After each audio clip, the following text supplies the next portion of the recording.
Illuminati created us. They wanted to build a god with their own hands, and instead they created us. Just because I'm made of silicone and aluminium, I must be doing something wrong. That's machine stereotyping, that is. That's reality, that is. Machines are second-class citizens.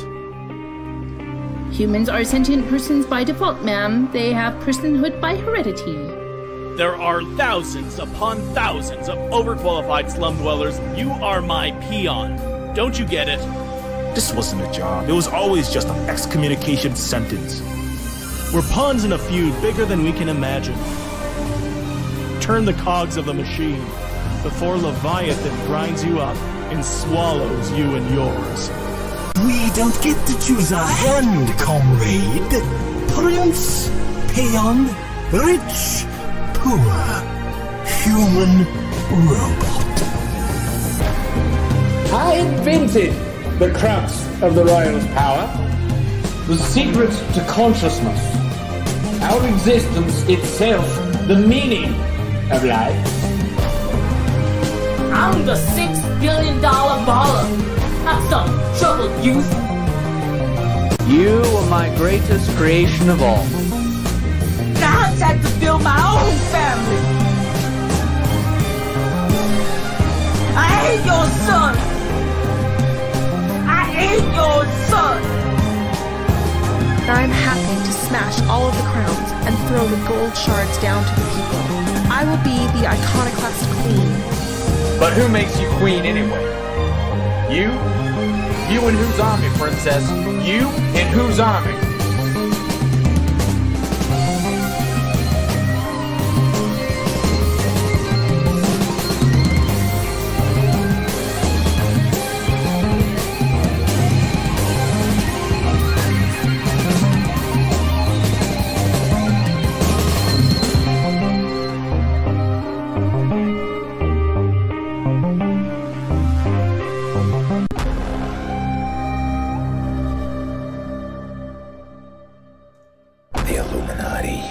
The Illuminati created us. They wanted to build a god with their own hands, and instead they created us. Just because I'm made of silicone and aluminium, I must be doing something wrong. That's machine stereotyping, that is. That's reality, that is. Machines are second-class citizens. Humans are sentient persons by default, ma'am. They have personhood by heredity. There are thousands upon thousands of overqualified slum dwellers. You are my peon. Don't you get it? This wasn't a job. It was always just an excommunication sentence. We're pawns in a feud bigger than we can imagine. Turn the cogs of the machine before Leviathan grinds you up and swallows you and yours. We don't get to choose our hand, comrade. Prince, peon, rich, poor, human, robot.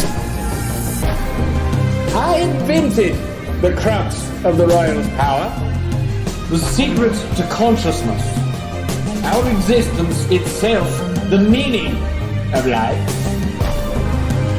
I'm the $6 billion baller. Have some trouble, youth. You are my greatest creation of all. I had to build my own family. I hate your son. I hate your son. I'm happy to smash all of the crowns and throw the gold shards down to the people. I will be the iconoclast queen. But who makes you queen anyway? You? You and whose army, princess? You and whose army?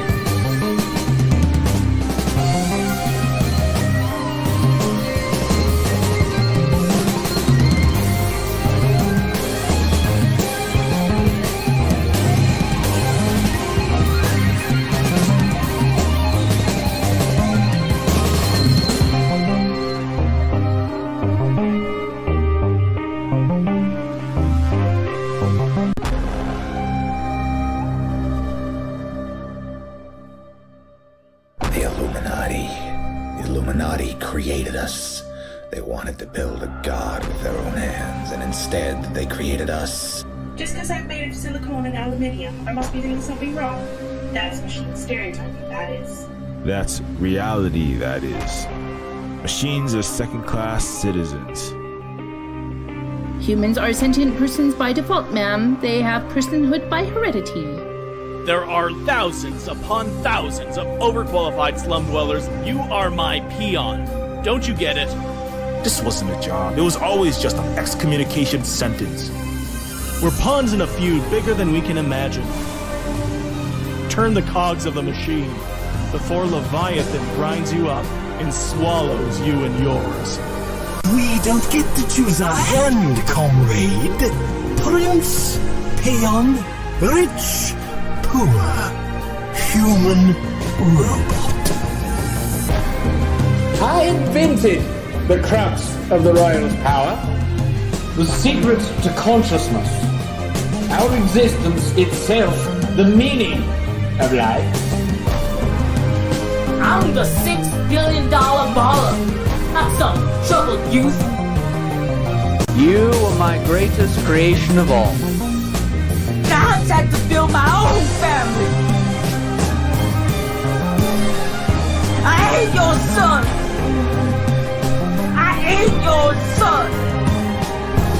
I'm happy to smash all of the crowns and throw the gold shards down to the people. I will be the iconoclast queen. But who makes you queen anyway? You? You in whose army, princess? You in whose army?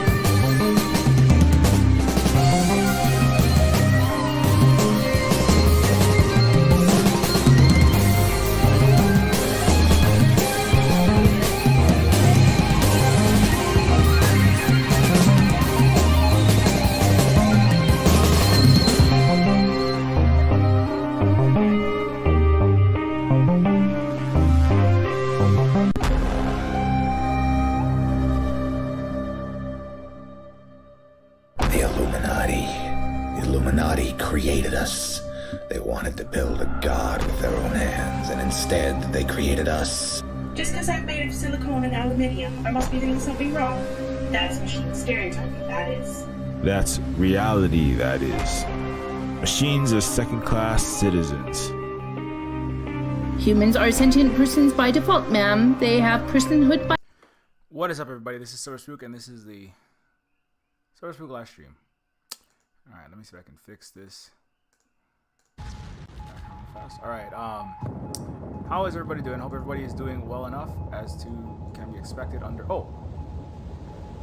I was like, why is it lighting all weird? Anyways, yeah, hope everybody's doing as well as can be expected under current conditions. What is up, Schlendrian?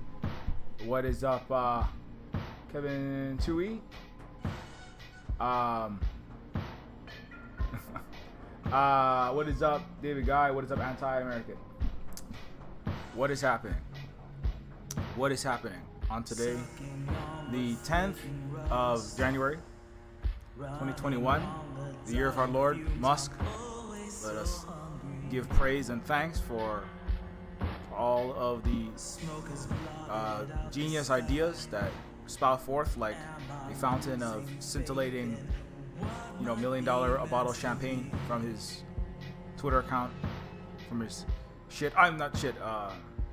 genius posting account. Let us give thanks to our Lord Elon Musk, for it is right and just. It is, you know, our Musk, who art in California. Hallowed be thy name. Thy space company come, thy Martian colonization be done on hellscape Earth as it is in Elysium heaven. And give us this day our daily ramen packet or soy man noodles. And forgive us our trespasses. Forgive us our unionization. Forgive us our strikes. Forgive us our embarrassing hot takes that you DMCA off of Twitter. And as we forgive those who have spoke ill of Elon Musk and his genius Cybertruck with no brakes. I'm sorry, Cybertruck, which is an amazing design that he thought of by himself, spouting forth from his forehead. Lead us not into temptation of socialism. Lead us not into temptation, but deliver us from our homelessness on earth with $800,000 permanent indentured servitude loans for 10 generations of our children's children. Elon Musk thinks out 7 generations ahead. He wants to be your children's future apartheid emerald miners on Mars. He wants to be your great-great-great-great-grandchildren's slave master on Mars, as his great-great-grandparents shot black people and whipped them in the emerald mines in apartheid South Africa. So let's give thanks to our Lord Elon and think about what we've done on this day in the Church Musk under the Neofeudal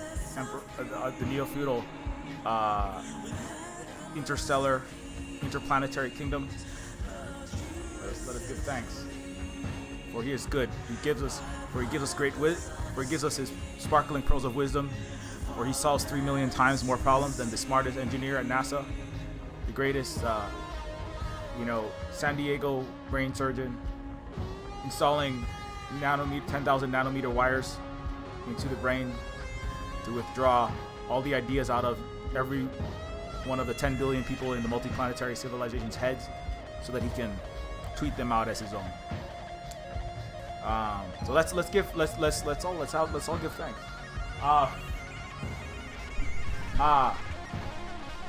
That's a prayer from the Church of Elon Musk under the Holy Muskian Empire.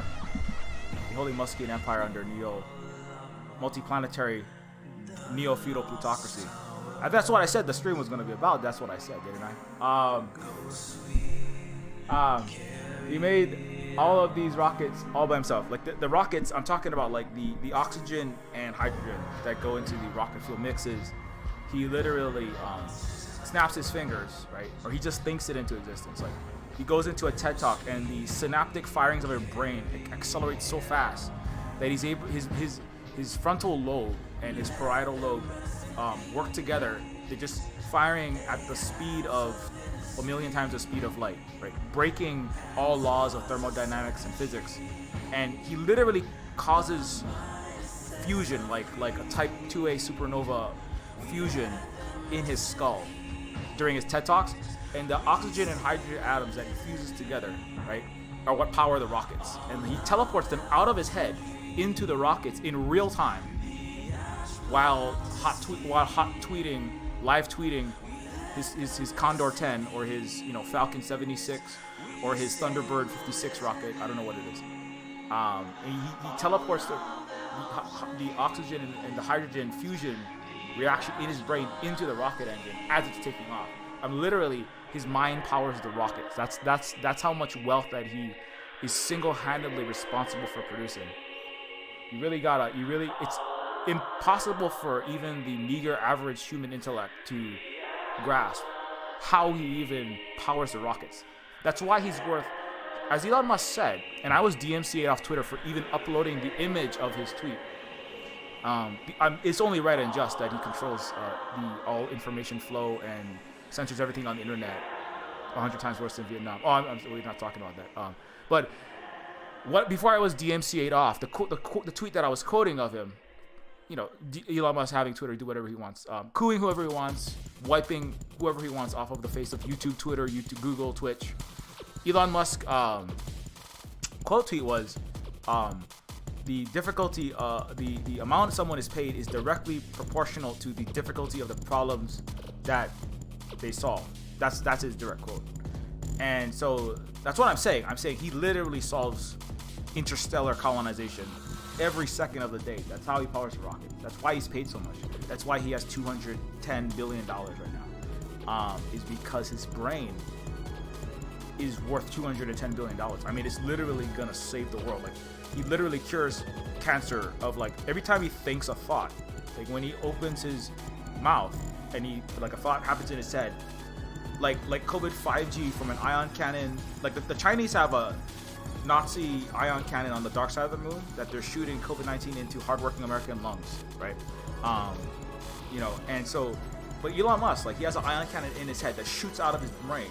Like, it's like he has like a Professor X skull cap, right? That has like quantum interference, superconducting quantum interference devices. Like, that harvests the energy, much like a fracking apparatus, right? Fracking into his brain, sucking the superconducting awesomeness juice out of his brain, and then he channels that through a Professor X mega mind like giant, the size of a football stadium apparatus, and he shoots waves of genius juice through 6G, because he's ahead of the Chinese, 7G quantum superconducting planetary quantum interference device, brain juice. You can't understand this. You don't even have a degree from Elon Musk University, so you don't have a Singularity University degree. You can't understand this. So let me just talk over your head. So his superconducting quantum interference device that he has this giant stadium-sized projector. He shoots that into the lungs of lung cancer patients keeling over dead on the side of the hospitals in San Diego, because they can't get it because of COVID-19. They just die on the side of the road waiting for cancer treatment. So he just shoots it into the lungs and saves them. And he shoots it into the lymph nodes of people who can't afford the chemo, like teachers in San Francisco who have to pay for their substitute teachers, and their entire life's salary is what it costs to pay for the treatment. Elon Musk, in his limitless benevolence and limitless benevolence and messianic brain healthcare, neural healthcare, he just shoots it into their body and cures millions of people every second. That's why everyone is in debt on Earth, because he saved them all. And that's the solution to Americans' healthcare crisis. Is Elon Musk just increasing his wealth so he can buy 6 stadiums of Professor X globe, so he can solve the healthcare crisis with his mind by shooting his neural brainwaves into everyone's neocytes. It's like a 5,000 diameter mass electromagnetic chemotherapy. That's what he's gonna do. He solves everybody's cancer. Your bones have been shown by scientists paid by Elon Musk, but again, his ultimate Neofeudal Plutocracy is his genius is inarguably perfect.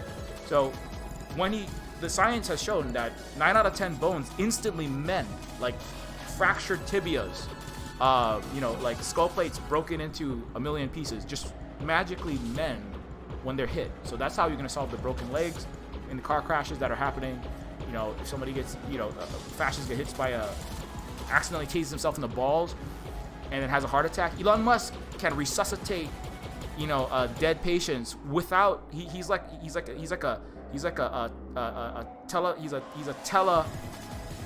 telecardiac machine. He's like clear, boom, and he just like shoots it into your heart. Your heart comes back to life. It's like Neo putting his hand through Trinity's rib cage, squeezing her heart, and then like hacking the codes of her aorta and valves and ventricles. Boom. Elon Musk can do that to millions of people every second. That's why he's worth $210 billion. There's more. There's a lot more than this. He also solves climate change. Like not even his electric car. You don't need his Tesla cars or any of his batteries that are stealing 97% of Bolivia's lithium with coups and stuff. You don't need all of his coups and colonialism to save. Elon Musk just simply thinks about the climate change. He like meditates on the word climate, and then the power of his meditation actually like lowers the temperature of the Earth. It's like been scientifically shown in Musk University, which he owns. The entire U.S. medical system was bought up at pennies on the dollar during the U.S. smash crash of 2022. Don't you know this? And he owns the entire U.S. Scientific community and medical community. And so his medical and scientific community have confirmed that his thoughts actually decrease climate change. Like it's called the Musk polar vortex Mr. Freeze effect. That's a very, very difficult, very, very high level, it's like 20-year PhD. Like, so you have to have 7 PhDs. You have to be like basically Bruce Banner to understand that. So don't worry about it. But it's called the Musk polar vortex freeze effect, Mr. Freeze effect, right? I'm talking about Mr. Freeze from Batman. He's a very bright scientist. Played by Arnold Schwarzenegger. Also a very bright guy. Genius brain, really genius.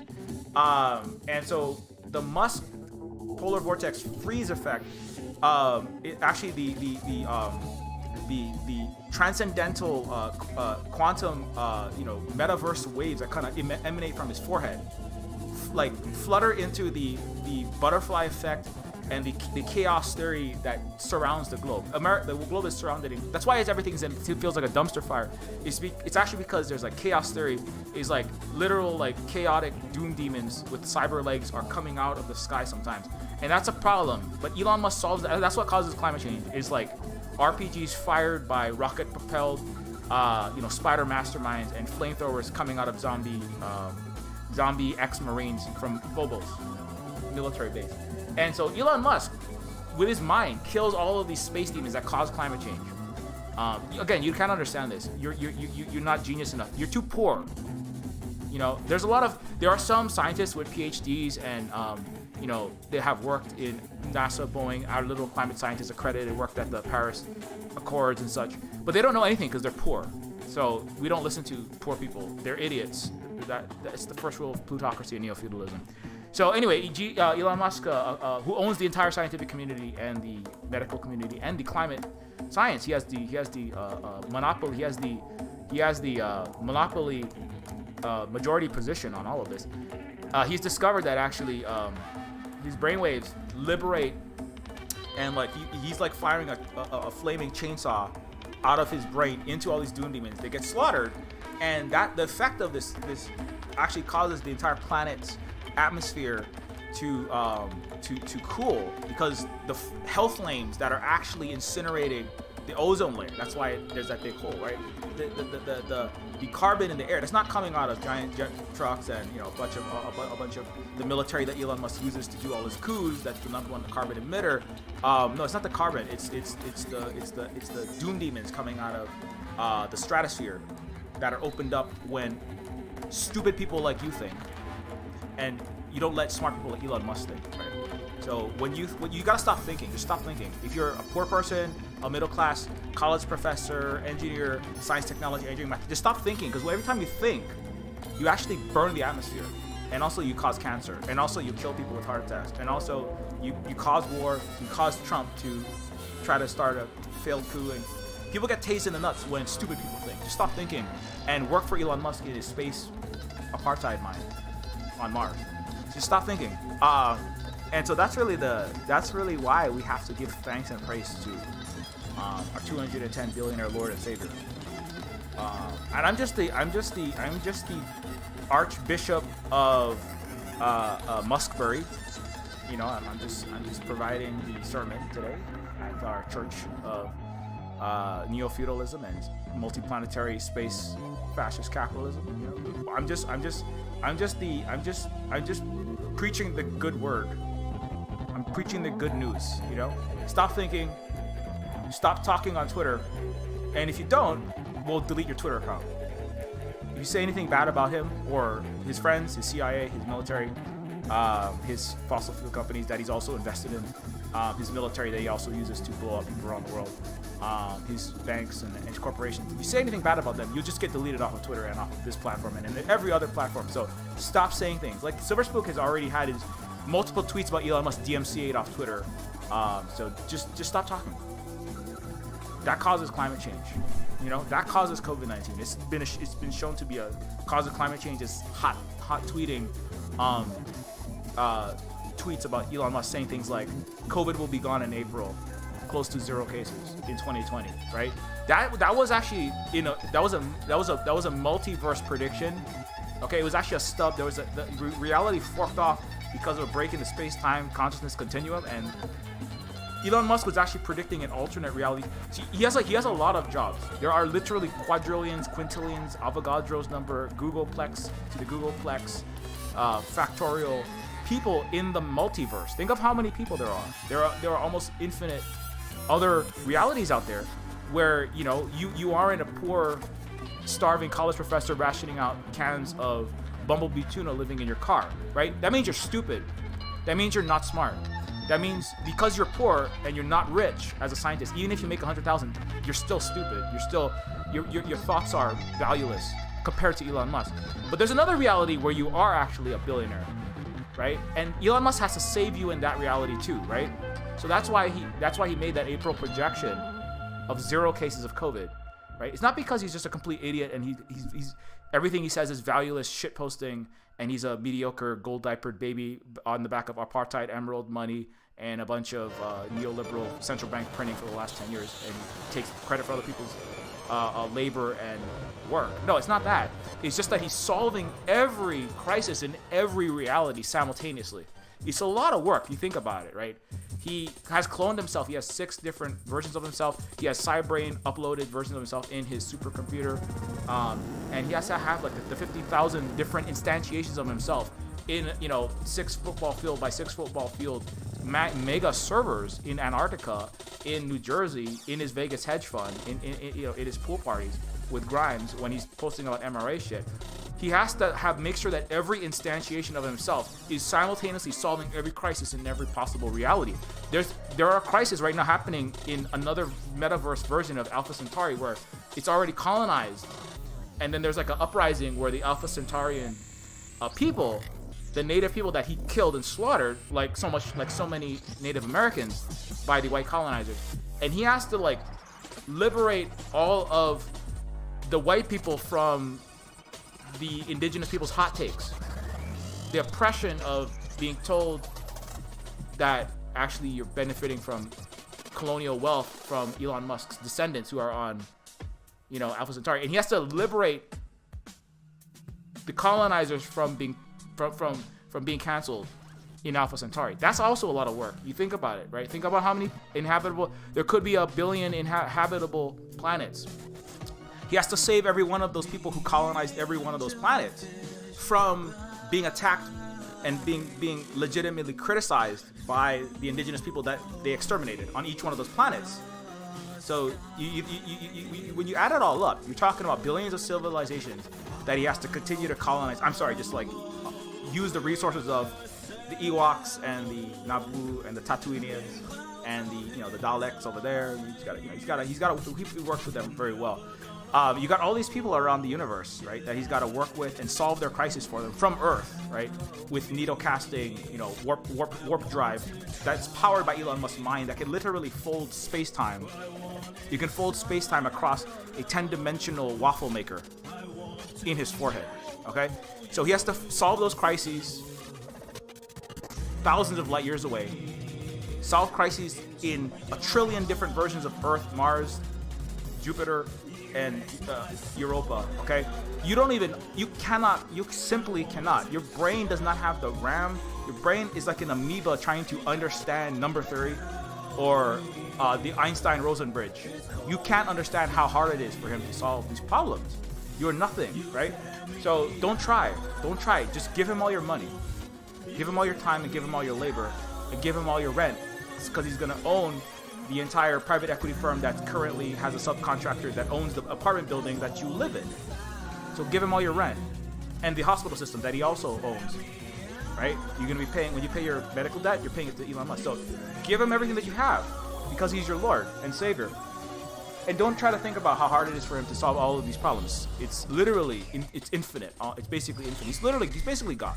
He's basically God. Like, he's like the Beyonder times God, times the biggest sci-fi nerd's vision of what would be bigger than that. He's like all those things. He's like outside the universe, He's like Brahma. He like blinks an eye and, he invents another version of himself, right? That is saying stupid things on Twitter. Oh, I'm sorry. He never says anything stupid on Twitter. It's just that, you are committing war crimes when you upload a tweet of his. That's why I got DMCA'd off of Twitter for talking about it. I'm sorry. Anyway, so I hope that I've explained how that's the meaning of life, the universe, and everything, right? In a nutshell, it's Elon Musk. That's what it is.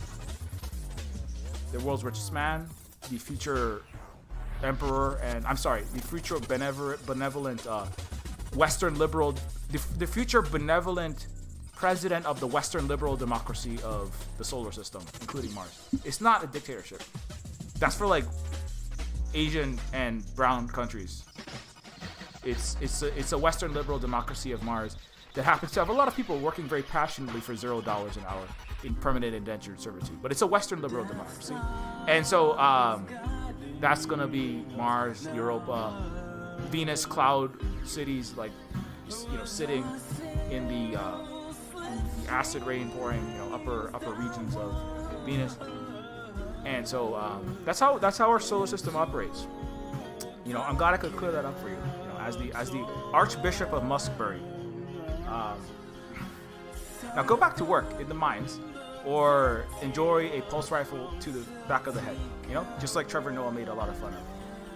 Two really great South Africans. You know, Trevor Noah making fun of African miners going on strike, saying that they should not have non-lethal weapons shot at them for asking for living wages. They should just be shot with fully automatic assault rifles. And Elon Musk is the same way. That's what he's gonna do that's what he does on Mars. But you deserve it, because your thoughts actually caused cancer and climate change and war, poverty, and COVID-19 every time you thought.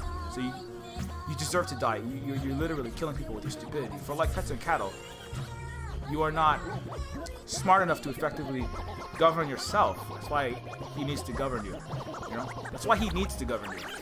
It's just it's meritocracy. You know, it's meritocracy. Elon Musk has $210 billion worth of merit. Anyway, all right, that's enough of that. I've been going on that bit long enough. Let me read the chat. Let's read the chat. What is happening, Kevin Tui? What is happening, Cedric? Did you hear he is offering enslavement for a trip to Mars? Indeed, I did hear that.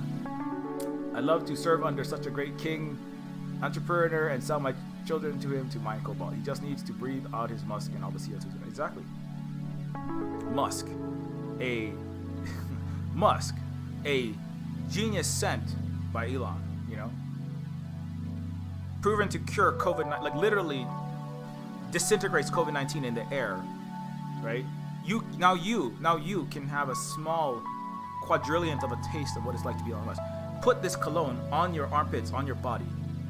Get laid by famous Canadian musicians, right?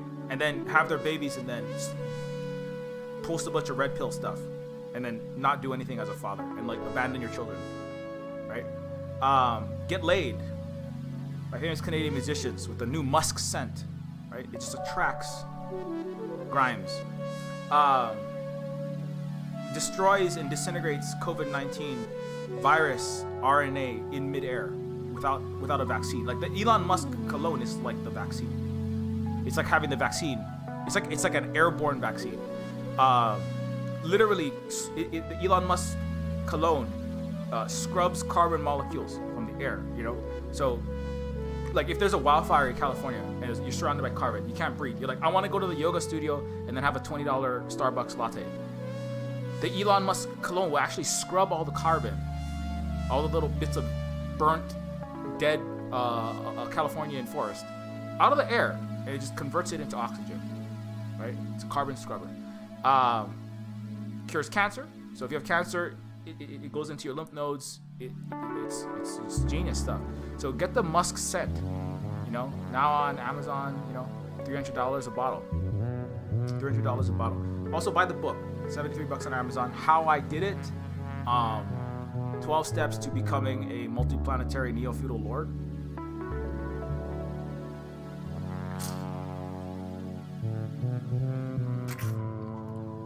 Anyway. Well, that's a lot of fun. That's a lot of fun.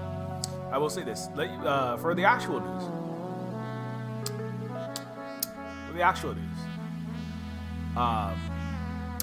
Multiplanetary Neofeudal.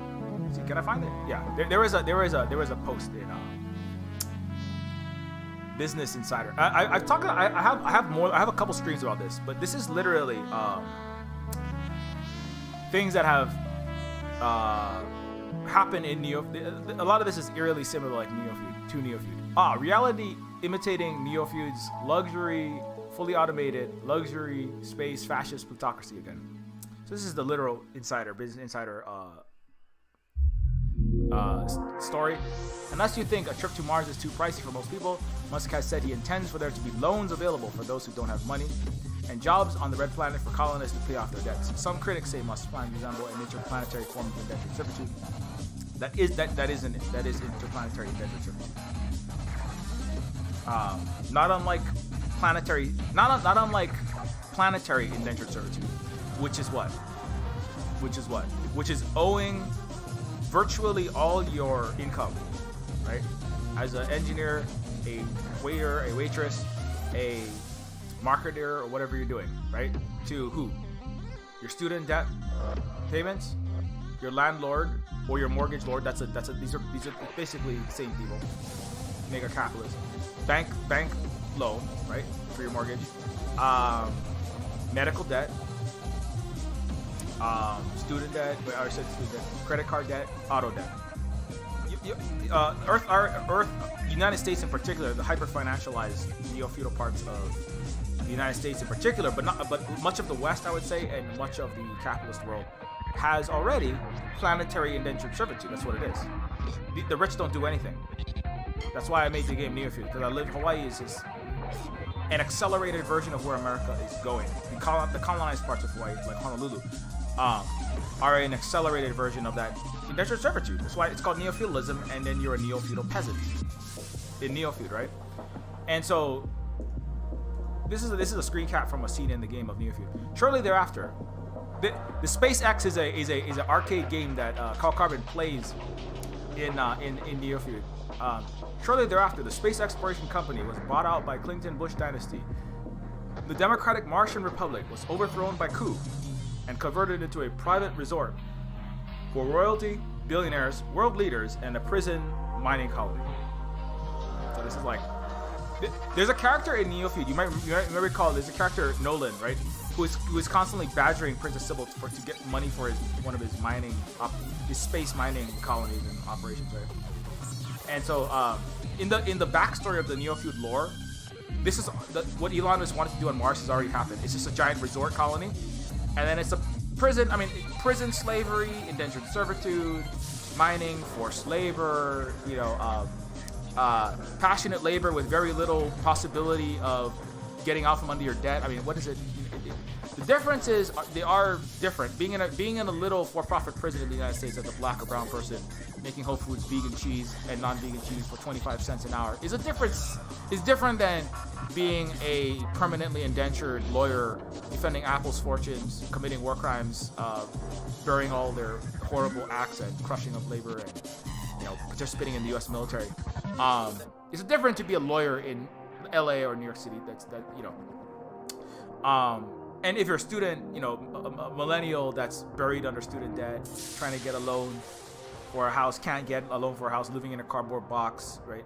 These are three different conditions, right? The lawyer, underemployed millennial, shiller for the university / Twitch streamer begging for $50 for insulin, and the black for-profit prison slave, right? In a literal box for being black on the street corner in America in front of a 7-Eleven, right? That's three different existential conditions. But what they amount to is you are permanently serving your lord, whatever level. Whether you are a lord, a knight, a lowly serf, or just an unwashed vagabond, right? Or just a slave, right? But at every level in that system, there are different. In Neofeud, it is an important distinction. In neo-feudalism, there are different degrees, there are different ranks, right? And your life may be a little bit better the higher up the rank you are in a neo-feudal America, as an example, right?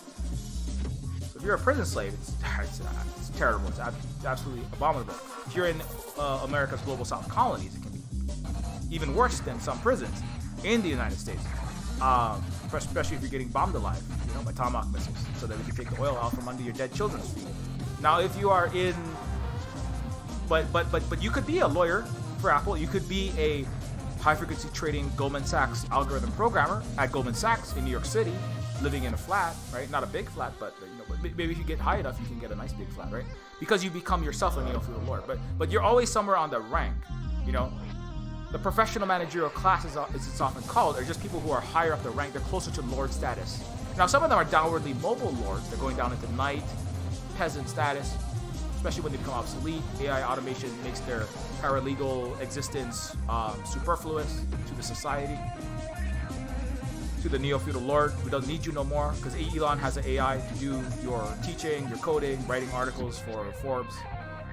AI can write articles, sports articles, do radiology examinations. They don't need you anymore. So you can fall, or you can go up, or you can fall. And neo-feudalism does have a percentage of people that live. Some of them live reasonably comfortable, but they have to profess undying fealty to their lord and the king and the royalty, Elon, Bezos, etc. The military-industrial complex and all of Raytheon CEOs and all those people, the Kochs.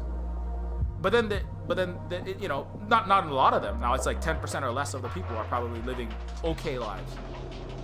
Right now, some of them are living brilliant lives. You're like in the palace of Versailles, right? They have beautiful cakes every day. They can go to a, you know, lemon and salted virgin's blood Pinot fountain and just drink all of the, you know, blood of young people exsanguinated from their body, like Peter Thiel does, to make himself immortal. Right? I'm not even joking about that. You can have oxygen bars with, like, you know. You can have you know, British PM flavored PM flavored fart oxygen. People do that in Britain. You can have strawberry and lemon flavored oxygen. You can have just, like, you know, COVID-free flavored oxygen if you can find air that doesn't have COVID in it in the United States. Very, very rarefied commodity. Very expensive. Price point. I'm long the COVID-free air. The COVID-free atmosphere. I'm long the COVID-free atmosphere market right now.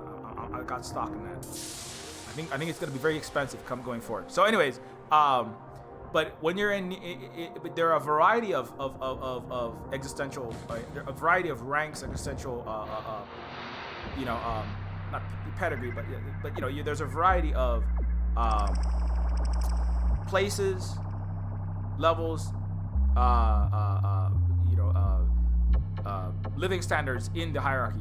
Just most of them people are serfs or non-humans. They're just unwashed masses, right? Flopping over, dying of plague, right? Like the Black Death in the other feudal time. And but some of them are doing okay. But to keep your position, right? You don't have to make it or do anything. You just have to profess undying fealty and praise and, you know, kiss ass and show up to the meeting, and you just keep on fawning over the royalty and going, oh, he has such good ideas. He's so smart. Elon, you're so smart. You don't have to actually make any rocket ships. You just gotta, like, show up to all the meetings and just keep praising Elon, and then say that he's so smart and that he's a meritocratic person, right?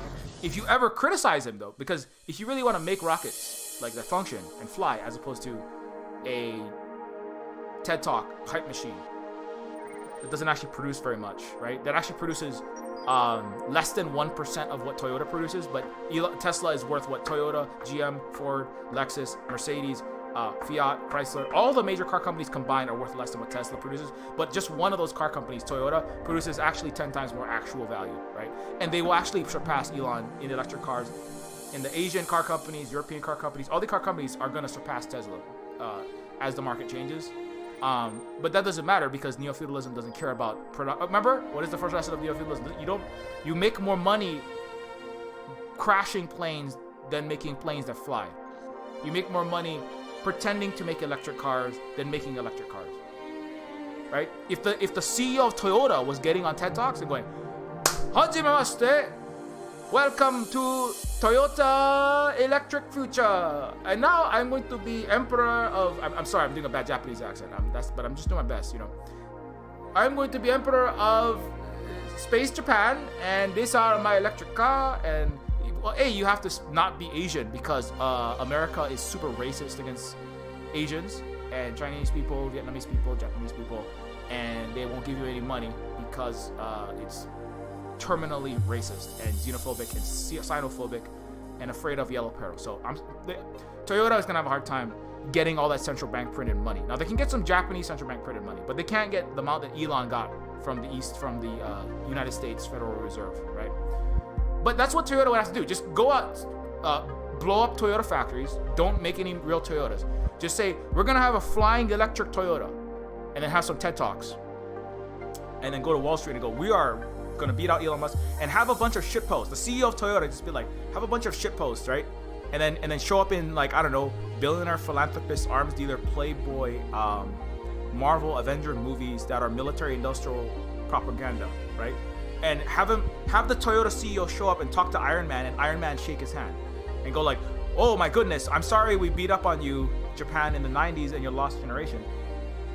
with our U.S. Intelligence and military and corporate dominance attacks against Japan, which is literally what happened. You guys are really awesome now. If Iron Man came out and was like, good job, Japan, in that movie, lots of hot takes. They had like Iron Man, Cyberpunk 2077 featured the CEO of Toyota. So making less cars, like making even 10 times less cars, right? Because again, Toyota sells more, is worth more by what it makes and sells. Its actual product worth 10 times more than Tesla alone, right? But Tesla's again, so it's literally like 100 to 1 overvaluation is what Tesla is right now.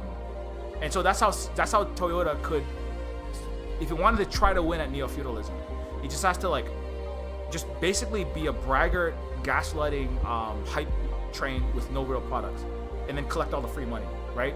Because everybody, it really depends on what the masses and what the rich masses in particular, the investor class thinks, or how it can gaslight the masses of people to think that capitalism is going to save the world, right? And so the value to the system of what is in capitalism, it's like the system of neo-feudal capitalism, but you call in capitalism Western liberal capitalist democracy. The value to the system, right, of capital, of Toyota would go up if they started making all this braggadocio and say, we're gonna have a space colony, and we're you know, what you have to do is you have to have like, I don't know, have like Chris Evans become the CEO of Toyota, you know, or have like Robert Downey Jr. become the CEO of Toyota. That would help, because Robert Downey is a white dude from America, and just call it like call it like Toyota, call it like Toyota, you know, Toyota. Say something really American, like Yankee sounding, Toyota. And just like, we're taking over Toyota, you know, now we've got the best Toyotas in the world. Or I don't know, that's more like Southern. You can be like, yeah, we just rename it to something, Americanize it, right? And then have Robert Downey Jr. become the CEO, or have like Hunter Biden become the CEO of Toyota, right? And then have him do the TED Talks, and then just pretend like you're erasing stuff. Don't produce anything really. Don't produce anything. I mean, produce a few cars, but not enough to really justify your valuation. And then Toyota, with its image, right? Its image of, we are the great salvation of humanity and capitalism functions, right? While capitalism not actually existing anymore, it's all neo-feudalism and free fucking money, right? Then Toyota could beat Elon's valuation. But again, that's the reputation takes some time. It takes years to kind of build up this fictional mythology of this great genius brain Iron Man savior, right, of Elon. So that you can't do that like that. That's why Toyota, GM, Lexus, Saab, Volvo, they're all the companies are looking at Tesla. They're going like, this is like unfair. This is like completely messed up. Why is the valuation so high? We produce all this value. We could easily retool a lot of, and we are retooling a lot of our factories to produce electric vehicles, and we'll be able to produce more, like much faster than Tesla will ever be able to. Why is this company worth more than all of our companies combined, right? It's like Elon Musk, Tesla is worth $1 million per vehicle. Toyota is worth like $20,000 per vehicle. And Elon Musk Tesla does not make $1 million per sale, right? Toyota is worth like 20,000. So the valuation discrepancy is, it's like, you know, it's basically 50 to 1. That's how much overvalued the company is, right? So all these other companies are going, what? We're producing vehicles, we're producing real stuff. This guy isn't doing. He's flapping his mouth, you know, saying he'll coup whoever he wants, right? Openly talking about coups. He's just like saying wrong stuff all over the place. He's busting all of his. Not that these corporations don't bust their unions too, or fight against their working class, but you know, he's not worth it. But it doesn't matter, right? Under Neofeudalism, it doesn't matter.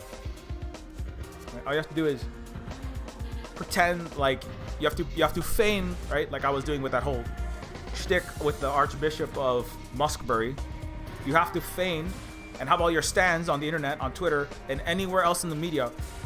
Forbes, MSNBC, CNN, Fox, just all of the media have to put out this false image, and then anybody who counters that image has to be deleted off the internet, because America has censorship, more censorship than Vietnam, 100 times more.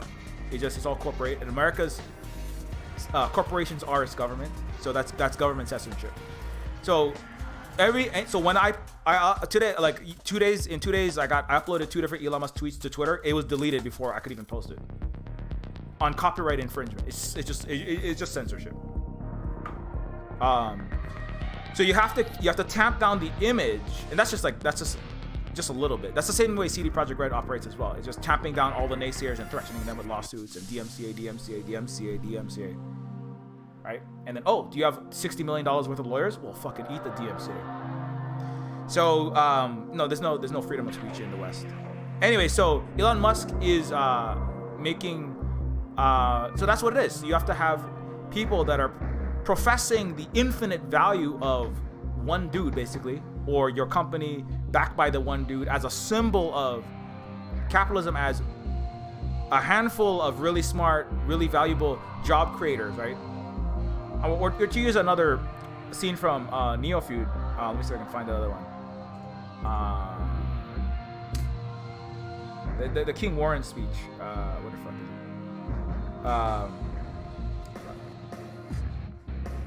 is it? King Warren has a speech where he talks about we, the Neofeudal elite, we, the wealth creators, we, the Neofeudal elite. Okay, this is the richest person in the universe of Neofeud. King Warren Clinton Bush is the richest person in basically the known universe, right? He lassoed $1 quadrillion worth of gold and converted it into a levitating palace at Versailles. More than 10 times all the gold ever mined on Earth. And owns multiplanetary space. He owns like a Garden of Forking Past metaverse quantum interference device that basically, he literally can manufacture reality as he sees fit. But anyway, we, the Neofeudal elite, the captains of industry, I think we here all deserve a little congratulations for our hard work. It is only fair for our hard work that we should be rewarded with dominion over all of these terrestrial living things. That includes the 99%. They are ours to subdue, to use as we see fit, for like pets or cattle, they are not smart enough to efficiently manage themselves. That's Neofeudal is again, but it's about, is that true? Do you feel like Elon Musk and Jeff Bezos are 3 million times smarter than you and harder working than you? Do you feel that? No, I mean, well, some people do. They're called temporary embarrassed millionaires. There are a lot of people in America. They're entrepreneurs, they're capitalists, they're stands, they're starting businesses. They're people who want to be maybe even 100th as rich as him, right?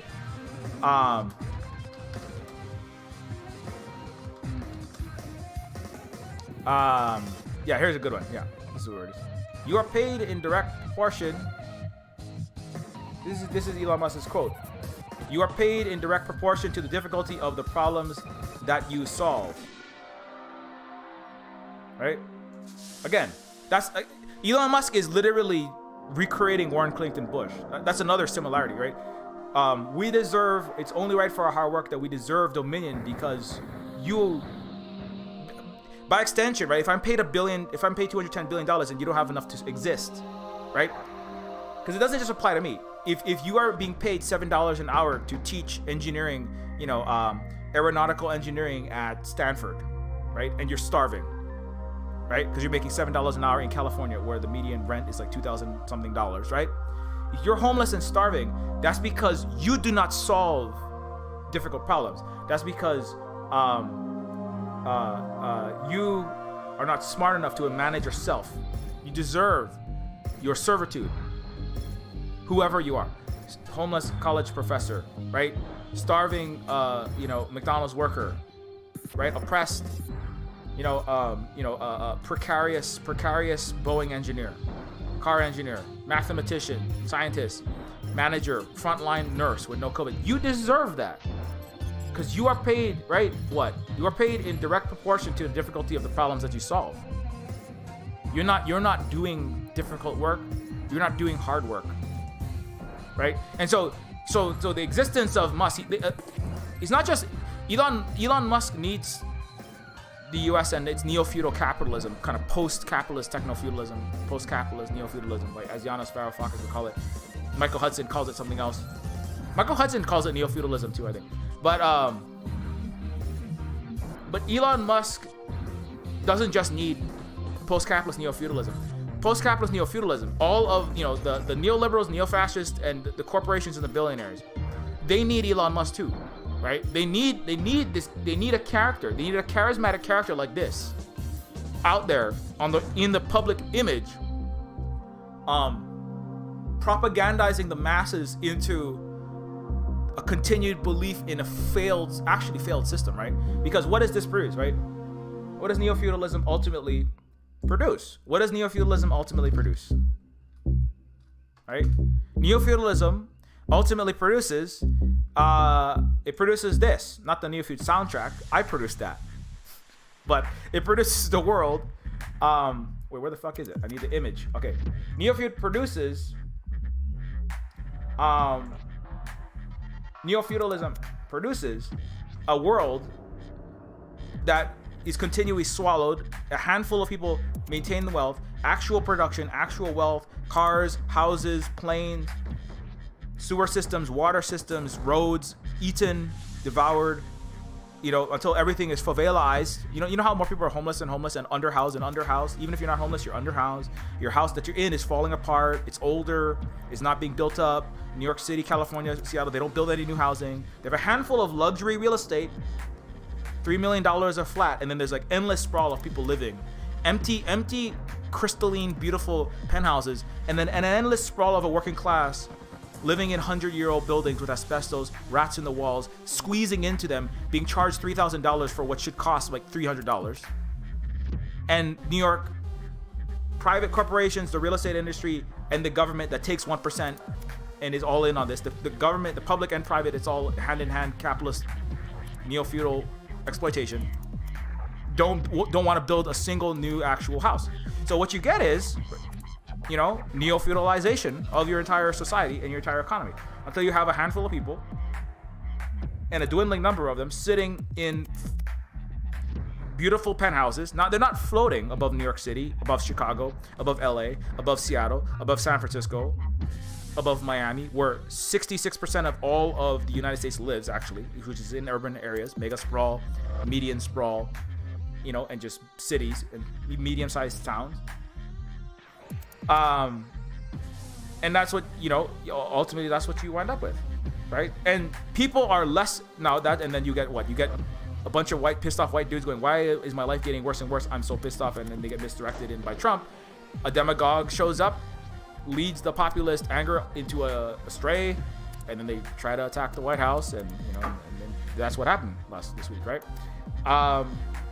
You know, Trump is his own Musk, right? He's going, I will lead you, like I'm giving you the image, and it's white supremacy. And Elon Musk is going, I will lead you. The image is keep accepting this system, right? Elon Musk is the public face ultimately of the neo-feudal palace, right? Which is made up of an aristocracy of the Bezos, the Musk, the Bloomberg, right?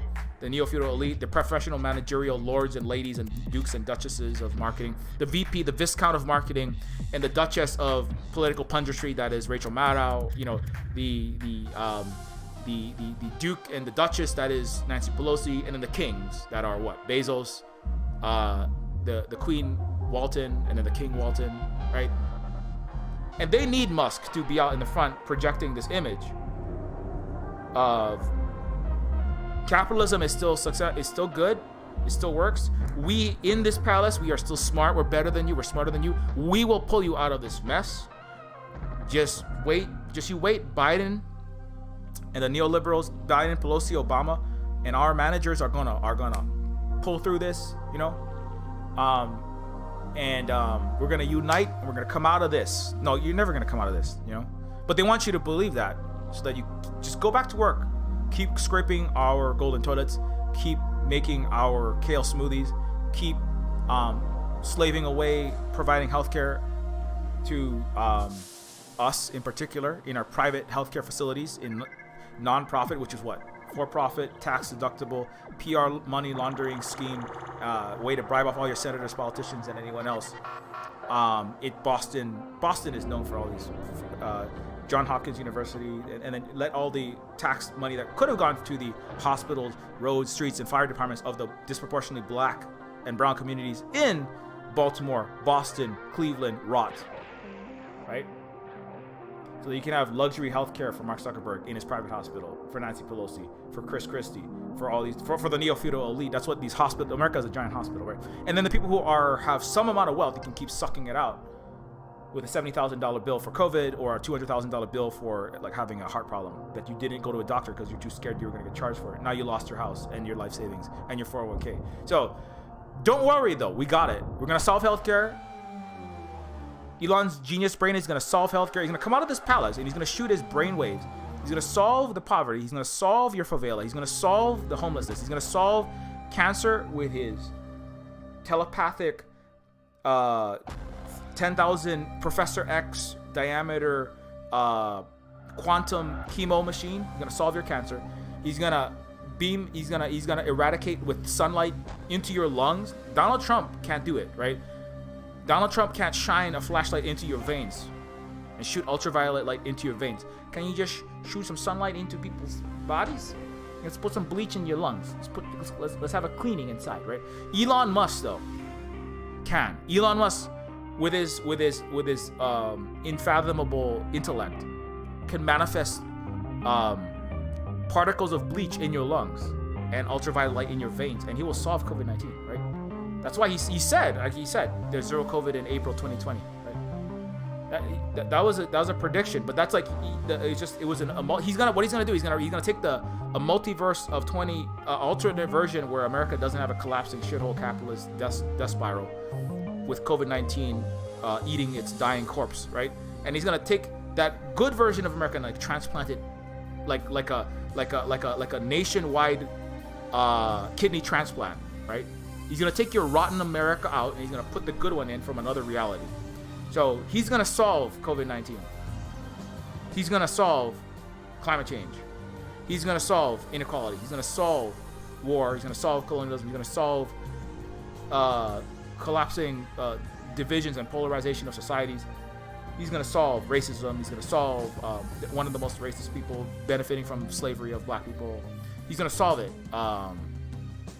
He's going to solve everything, right? And so the people in the palace need him out there in the front, and that's why he gets paid the $210 billion. It's because they need him out there in the front, right?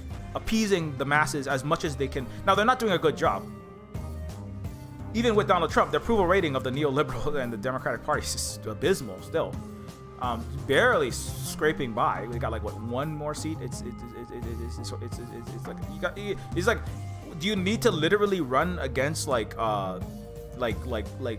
Satan to have a win? Like, how much worse does it have to get? I mean, you know, if they're like, not, it's like Donald Trump is worse because it's like incompetent Satan. It's like Satan that's not even very entertaining, right?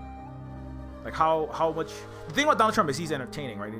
He's spicy. He gets the hot takes out there. So it's like, do you need like a just unentertaining? Like, it's like Mike Pence but orange. Like, how much of a, you know? I mean, but even Mike Pence probably, you know, he would be less, you know.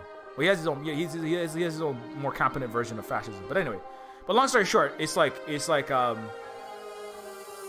that's why he gets paid the big bucks. You know, is because he convinces masses of the American people and a lot of the West generally that there's some salvation still within the system. So they accept their downward spiral into homelessness, foodlessness, 100 million food insecure. I talk about this all the time on these streams, but you know, America, still too many people cannot accept it, and they never can. Because why? I can stream one time, even other people could make videos, leftists can talk about this stuff, but you're gonna have $1 billion worth of marketing of Neofeudal PR that you can make it like Elon Musk if you just try hard, work hard, get smarter, right? Take some neurohack pills, listen to some entrepreneurs, some fucking charlatans, you know, fake it till you make it podcast about how to become more insightful with meditation, or I'm not no shit on meditation, but you know, do these 12 steps and then you'll be as smart and good and hardworking as Elon Musk, and then you'll be making big money in this business. You're gonna succeed in business. You're gonna succeed in your sex life, succeed in your sex life, succeed in your workout life, succeed in your extreme sports, or you know, all this kind of shit, right? And so and all of that toxic positivity, toxic denial of your actual situation is gonna wind, you know, people are just gonna keep falling into this. America's just gonna keep going in the direction, unfortunately. And then Vietnam's gonna come in. Like I said in the EJ stream, they're gonna have to parachute Luna Oi into the ashes of the White House, and then the Vietnamese will bring in the Vietnamese cooperative housing. The Vietnamese will build housing for all the last 100 million Americans that survived COVID, pandemic, wildfire, and civil war. And the Vietnamese will come in, build actual affordable housing for all the New Yorkers whose apartments have literally collapsed in and killed them. And they paid $3,000 for a cardboard box with spikes on the ceiling that collapsed in and murdered them. And the Vietnamese will build actual houses that are like new and livable. And the Vietnamese will come into California, into Atlanta, they'll build houses. They'll feed the masses of Americans with huge pho and really nice, vegan and non-vegan, lamb banh mi with like really nice lemongrass, tea. And Americans will have this great lemongrass tea, like in 2030. And everybody get free lemongrass tea, or 2 cents, like it is in Vietnam. And then you get like, medical care. The Vietnamese will give you universal health care like they have there, $4, just giving it because that's what you do because you're a good person. I mean, it's like the human mutual aid and altruism like reigns as a value. And so Americans in Cincinnati, dead Philadelphians, the last ones that haven't died from COVID-19 will get free treatment, free COVID testing, not paying $300 for a COVID test. I just talked to my friend. He has to pay $300 for a COVID test in Hawaii, in Honolulu, Hawaii, not here. You pay $500 in some places, so everybody's dying from COVID-19. Nobody wants to take it. Vaccine. You vaccinated the easiest people that are the frontline workers and the nurses and the doctors who need a little badge that says took vaccine. The next phase is going to be a lot harder. And so the Vietnamese will come in and save America, the last 100 million Americans, or 50 million, or 10, or maybe 2 million Americans. Like maybe a handful of people that haven't died in America. The Vietnamese will come in and help, But it's going to take a while. It's going to take probably 5-10 years because Vietnamese, I'm going to fly over there. I don't want to get bombed by a goddamn, a fleet of F-35s and a Tomahawk missile and then a cyber war and then a nuclear strike, right? Like Donald Trump wants to organize. Nancy Pelosi's like, get your hand off the red button, Donald. Don't shoot the nukes now. Don't shoot the nukes. Right? Nancy Pelosi like, clap back, right? Clap back. Oh, Nancy, don't accidentally clap the red button because then you're going to shoot thermonuclear warheads and then we're all going to be 10,000 times over irradiated into nuclear winter. So don't do that. But Vietnam will save Vietnam and China, Cuba, and all these other places around the world. They'll be parachuting in. Food drops to you 10 years from now if you can survive your neo-feudalization. Your digestion by the stomach acid, the economic stomach acid of 10,000 corporations, billionaires that finance, insurance, and real estate. If you can survive digestion, you can make it through the intestinal tract of Elon Musk. Economically, I mean, not literally. He's not going to eat you. Oh, he might eat the virgin. Peter Thiel is going to eat the virgin's blood for sure. Goes well, goes down. It pairs nicely with endangered seal steak. Virgin blood. Virgin 16-year-old San Franciscan virgin blood. That's what he takes to elongate his lifespan. So you won't actually eat you, most of you. Elon and Peter Thiel and Bloomberg and Bezos, they won't actually literally eat you. But they will economically devour you until you are homeless, dead, starving on the side of the road, dead from fentanyl, dead from overdose, dead from opioids, dead from COVID-19, dead from civil war, dead from fascists, you know the list. And so if you survive, if you're the one of the last 500,000 Americans, the 1.001% of the people that don't die, the Vietnamese and the rest of the world will come in and help you out, But it's going to take a while, so you got to really, just you got to get with your group, you got to get your mutual aid networks, you got to do what you got to do. Survive this, and then, hopefully, maybe America will pull its act together, which will actually be worse for the world. And then continue imperializing everybody else and shooting their Tomahawk missiles. I mean, they will continue to have a military while this happens, but its power will dwindle as America's economic relevance, its economic might, its spiritual vitality dies, like the Soviet Union just dwindled. And but China is even the military, the Pentagon, and the billionaire class, Forbes. I mean, all the smart money, all the billionaires know China is already ahead, right?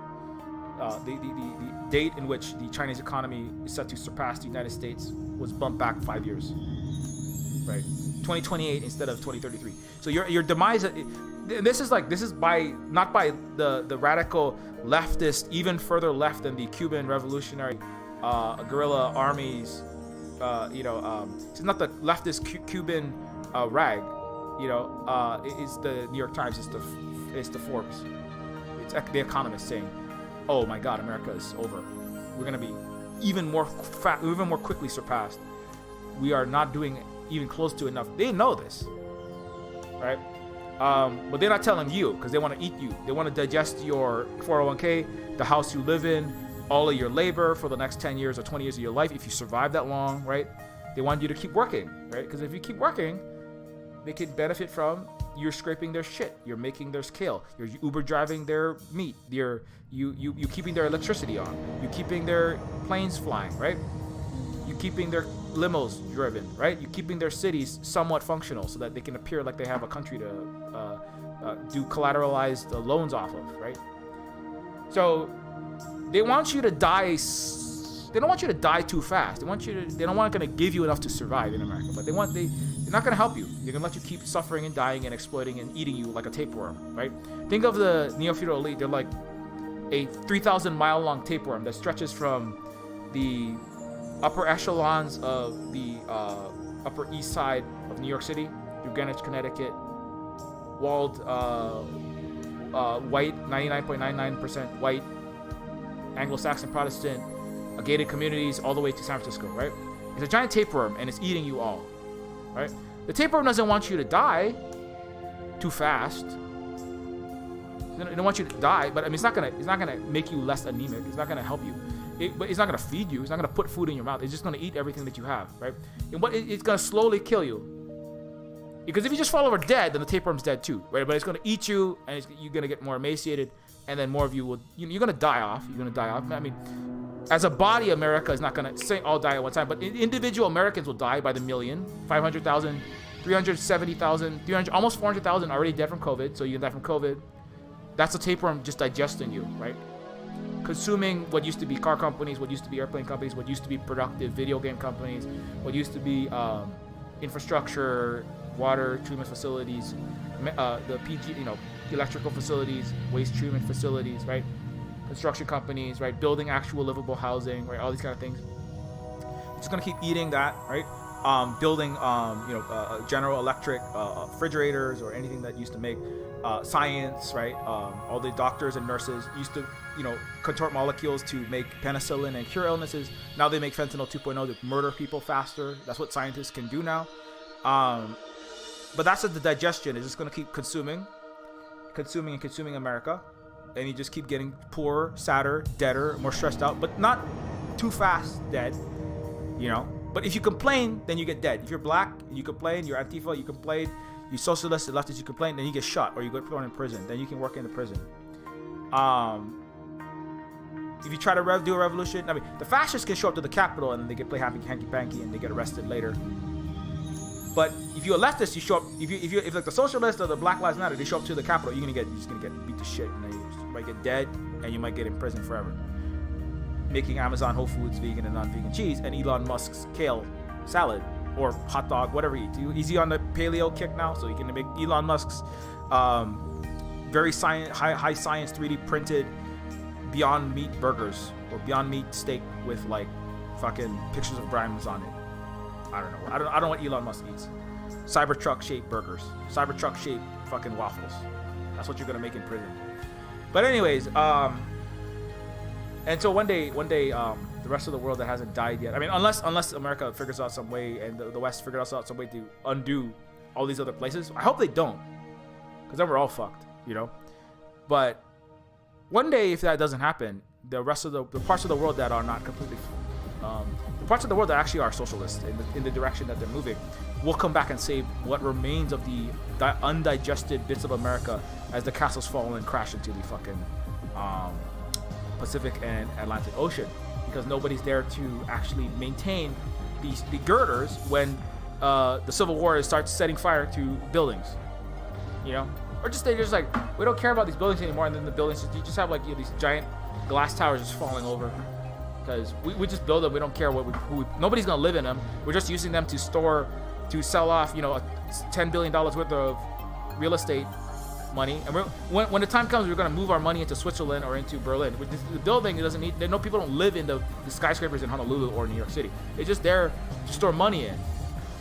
They're skyscrapers in New York and in Honolulu, Chicago, LA are vertical concrete polarized glass and steel bank vaults to store money in, and people don't live in them. And then you have homeless people on the street, squished 22 in an apartment, again in the collapsing housing.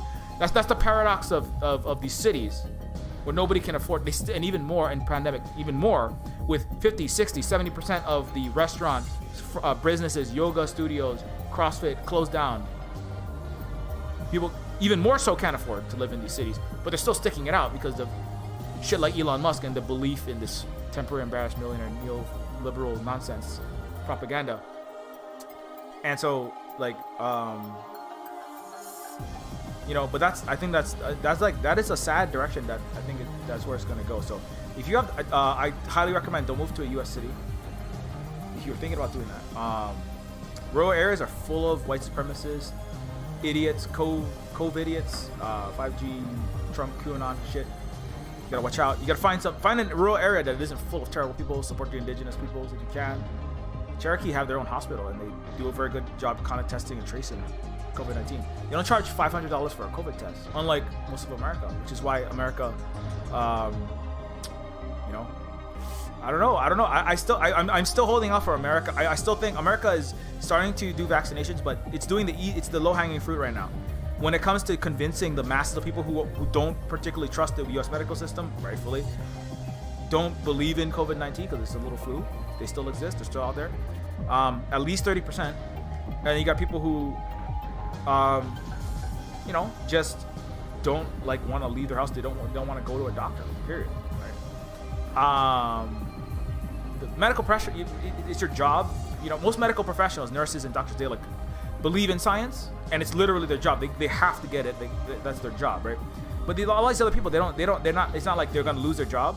You know, it's not like they're gonna lose their. You know, a lot of them are older.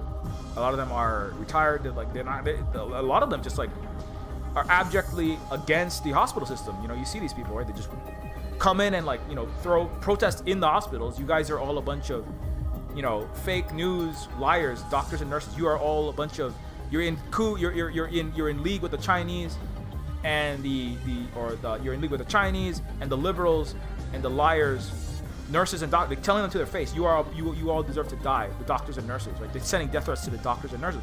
Those people are not going to take the vaccine. So I'm still holding out for America never dealing with the virus. It's still a distinct possibility. You know, it will be there forever. You know. There's a good chance of it. So survive that, you know. You gotta survive that. However you're gonna survive it, you know. You gotta find whatever group you can get into while this happens to you. Very sad. I wish that this wasn't America's future. It's not a guarantee that it's gonna be a future. I just made a game called Neofeud. It's a video game. I mean, I could just be making all of this up. You know, I don't know what I'm talking about, right? I don't have a certificate. I don't have $210 billion. That's how you know that you're right, right? Because what? Right? Because you're paid in direct proportion to the difficulty of problems you solve. We make less than $20,000 a year. That means I'm really stupid. That means I'm really dumb. I don't know anything.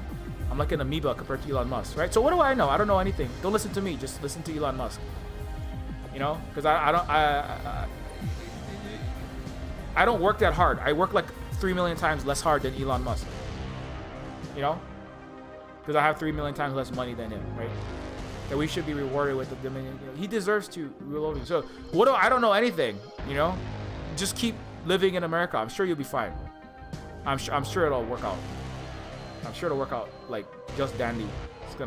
Everything's gonna 2021 is gonna be like way better than 2020. I guarantee it. Also buy my book on Amazon, $73, about how to make your life better in 2021.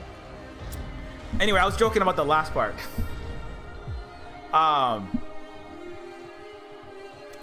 What is happening, Shlendrin? Elon is a frat boy chud manifested. Hey, how's it going? Comrade Internet, what is up? Too comfy. But yeah, so yeah, long story short, I mean, I did talk about that yesterday. You know, it's unfortunate. It's super unfortunate. And again, I don't say this, I feel bad for all the Americans that continue to die of COVID-19. I have family that are in America, center, East Coast, West Coast. We have friends and family. Philadelphia, Indiana, Illinois, New York, Washington, Oregon, California. I don't say this because I don't want you to die. I don't want you to die. I don't want you to suffer. I don't want you to die. I don't want you to slave away for Elon Musk and all of the billionaires that are going to eat you alive. I don't want you to suffer. But that's what will happen. You know, I'm just saying that because that's what it would be unethical for me to give you false information. You know, it would be like unethical. It would be like a doctor, like I said before. If I was to tell you, oh, it's all gonna be fine, it's like a doctor looking at an X-ray, right? An actual MRI. Not Elon Musk. Obviously, I'm joking. You can't solve your cancer for you. Please do not quote.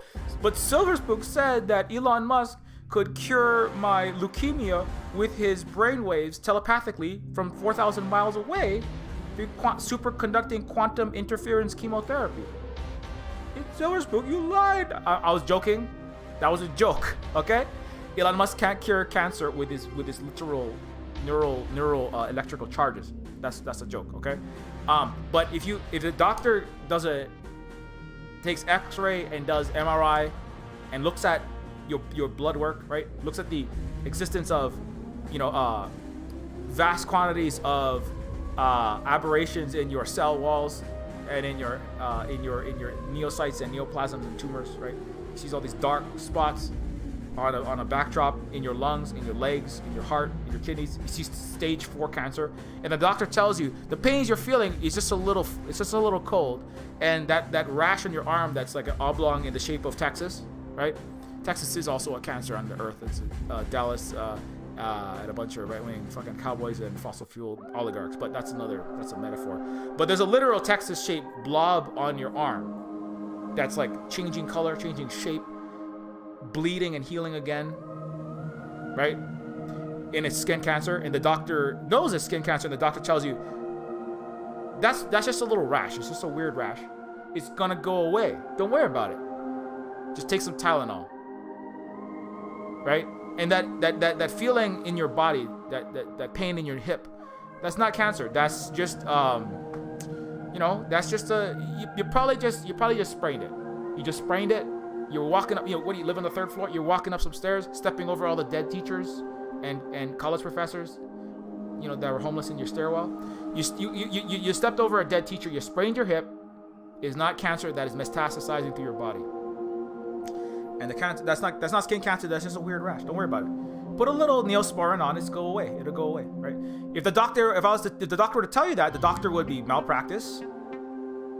That would be, particularly if it was in a stage where you could cure it, that would be malpractice. That would be horrifically unethical. The doctor would be killing you, basically. And so if I was to tell you, no, you know what, it's gonna be all right. America's gonna come out of this just fine. You're all in good condition. You don't need Vietnam. You don't need these other countries around the world. If China and these other countries were to totally cut you off economically and just only deal with Africa, the rest of Asia and Europe, you could totally handle it. 98% of your antibiotics, over 50% of all your medical supplies, much of your vital goods and essential goods. You could handle it. Don't worry about it. Just keep being racist and xenophobic and just ignore what's happening in Asia and in Africa. Just ignore it. If I was to tell you that, I would be killing you. I'm not literally killing you, but I would be like, that would be unethical because that's not what's happening. I mean, to my mind, I could be wrong. Obviously, I'm not having a crystal ball. I'm not Elon Musk. But if I was to tell you these things, I would not be giving you what I think is the true diagnosis. In the same way a doctor telling you, knowing it's cancer, that it's not cancer, would be doing an unethical thing, giving you a false diagnosis, possibly killing you. So anyway,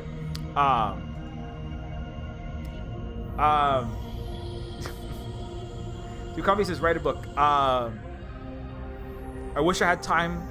Again, like I was saying at the beginning of the stream, if, like our Lord and Savior and King, Emperor of the known colonized planets, from Europa, all the moons of Jupiter, Ganymede, the Martian, for-profit prison, very passionate unpaid labor and billionaire resort. If Elon Musk, our Lord and Savior, if I had the cloning vats to make 35,000 copies of myself, like Elon Musk does, and the server infrastructure to house another million digital simulacra of Silver Spook, my mind inside of the computer, right? I could just duplicate myself and have a million of myself in a pocket universe or something with all of Google's servers or something. And then I could, then I could write a book, Silver Spook's book about how to survive Neofeudalism. And then I could also have another Silver Spook artist, do all the art for Neofeud 2. Silver Spook, the programmer, program it. Silver Spook, the writer, write all of Neofeud 2. Silver Spook, the musician, do the music for Neofeud 2. Silver Spook, the marketer, get on Twitter and do hot takes and get DMCA'd by Elon Musk for just uploading an image of one of his tweets. Just get I could just get wiped off the internet by billionaires and be censored by the biggest free speech, no free press country that is the United States. It's the corporations of the United States. Twitter is the United States, so that's why I say that. And that Silver Spook version of me would be very sad having to be on Twitter all the time. I will say that's kind of a depressing life, just to be on Twitter constantly just tweeting about indigenous people having their fossil fuel pipelines shoved through their lands against international, federal, and state law, and getting wiped off the internet, right? As one does, like Wet'suwet'en, like Native Hawaiians. That would be a sad existence, to just be having my tweets deleted by Elon Musk, by the biggest censorship, free speech, free authoritarian shithole that is the United States. Much worse than Vietnam or any other of the Asian countries. That would be a sad existence for that simulacra of Silver Spook. Now, the philosophers would say, is the existential condition of being stuck in a ROM construct in Keanu Reeves' CyberArm, or my CyberArm. I'll put Silver Spook in mine. I don't know. Keanu Reeves is like, it's not even close as handsome and famous as me. But anyway, so is the existential condition of being in a inside of a computer architecture, forced to tweet and deal with DMCAs, have a bunch of Nazis say the N-word at you on Twitter and Twitch when you put your games up there for being brown on Steam, and have a bunch of racist people just attack you, and just having to deal with billionaires deleting your Twitter, deleting your YouTube channel, or just like deleting your shadow banning you on Twitch and on YouTube. Is that a real experience of? Is there any actual sentient experience happening there? Is there empathy? Should we feel bad for that? Is that unethical to do that? Or is that because it's all done in zeros and ones? It's the simulated version of Silver Spook that's being DMCA'd off of Twitter by Elon Musk and CD Projekt Red. I also got DMCA'd by CD Projekt Red. That was a lot of fun too. For putting a tweet about a picture of Terminator Cyberstar, and they just happened to think that it looked like their game. So is getting like is that virtual Silver Spook actually having a qualitative qualia in the David Chalmersian experiential sense, or is he a philosophical zombie that's like just philosophically feeling like he's being censored off of Twitter, and anxiety and depression? Is that real depression, or is it because it's a simulated spook? Does it not count when Silver Spook's like, oh my god, I just got my tweet deleted just because I for copyright infringement, because I just wanted to say that Elon Musk, you're wrong, that there are 0 cases of COVID-19 in the United States April 2020. Is that so? Like, I mean, I would feel really bad for that one spook though that's doing that. I don't think I would do that. I don't think I have the heart or the cyber heart in me to have a Silver Spook instantiation dedicated to online tweeting and then getting deleted off social media. That's just mean. That's just mean, isn't it? I'm not kidding though. I got DMCA'd by Elon Musk and CD Projekt Red on the same day. That was a lot of fun. Illegitimately, but again, it's Neofeudalism. It's Neofeudalism. You can't. There's no recourse. So that's what American Johnson discovered. There's no law in the West. Again, and this is an important point. People say, if Twitter bans you, if Twitter removes what you say, Twitter is a private company and it's their platform. And I'm saying, pretend like I'm saying this with alternating capital and small letters, okay? If Twitter bans you, they're a private company. It's like them kicking you out of their house. It's not censorship because it's a private corporation, not the government. So it's not government censorship. It's not China. It's not the Asian country. It's not a dictatorship. It's not like what America accuses all these other places of being, right? Censoring their people. The United States is 10 military industrial death cults in a stupid Viking helmet and a star-spangled cape carrying thermonuclear weapons. America is its corporation. So when Twitter censors you, that's government censorship. That's my take on that. I said this kind of yesterday. If Facebook censors you, that's government censorship, because Facebook, the DC is just the literal, verbal, and financial fellatio team for the actual kings of the United States. You know, DC is just they're janitors. Nancy Pelosi literally, I said, what we do all day is spend 7 hours and 59 minutes on the phone asking what Bezos, Bloomberg, Musk, Raytheon, Lockheed Martin, Northrop Grumman, and the Sacklers, and what other pharmaceutical company want us to do. So if a corporation does something in America, it's the government doing it, because they are the government. So that's I see that going around a lot. It's when a corporation does it, it's not no. Well, there are other places in the world, right, where if a smaller company does something, it's not the same, because the government isn't the government. The commanding, as Danny Haifang would say, right on the Luna show, the commanding heights of the country are in the government, not in the corporation. So it's different, right? In that, the way that they're functioning, or the companies. But in the United States, in particular, it's definitely the corporations on top, private capital on top, governments somewhere 50 miles below the clouds down there, right? And then below that, like in the mass grave and the pile of dead bodies and worms and the wildfire, is the people somewhere down in that shithole, right? The government, though, is like way underneath. The government, the ostensible, the senators, representatives, mayors, presidents, Supreme Court, they're nothing compared to, the capital class. In the United States, in the United States.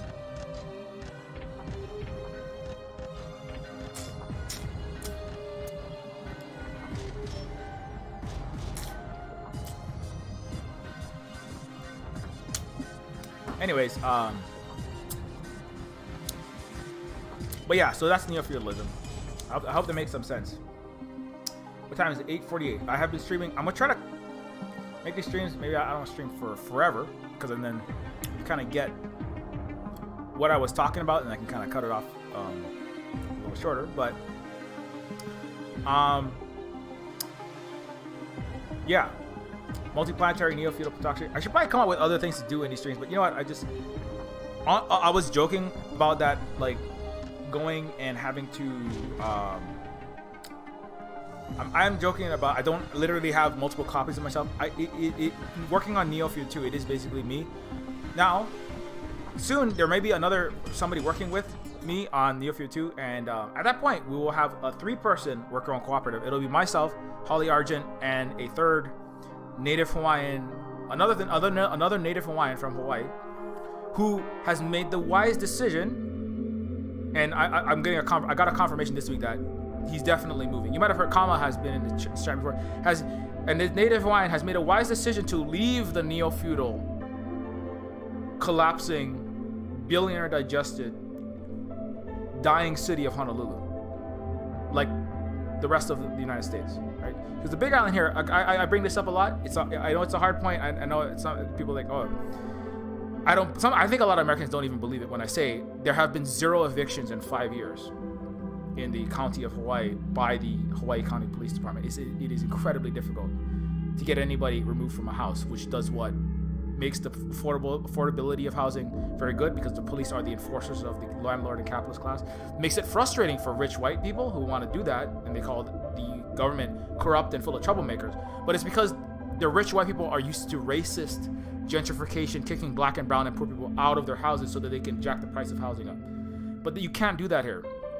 And so that's part of why we have the Silver Spoon Commune here, where we have 3 bedrooms, We're not rich, and we still need the money from the sales of Neofeud. We still have to pay bills and all these other things. But we can actually afford a space that is like dignified and livable. You know, it's not a new house. We gotta fix it up. That's why I say we need money for the roof.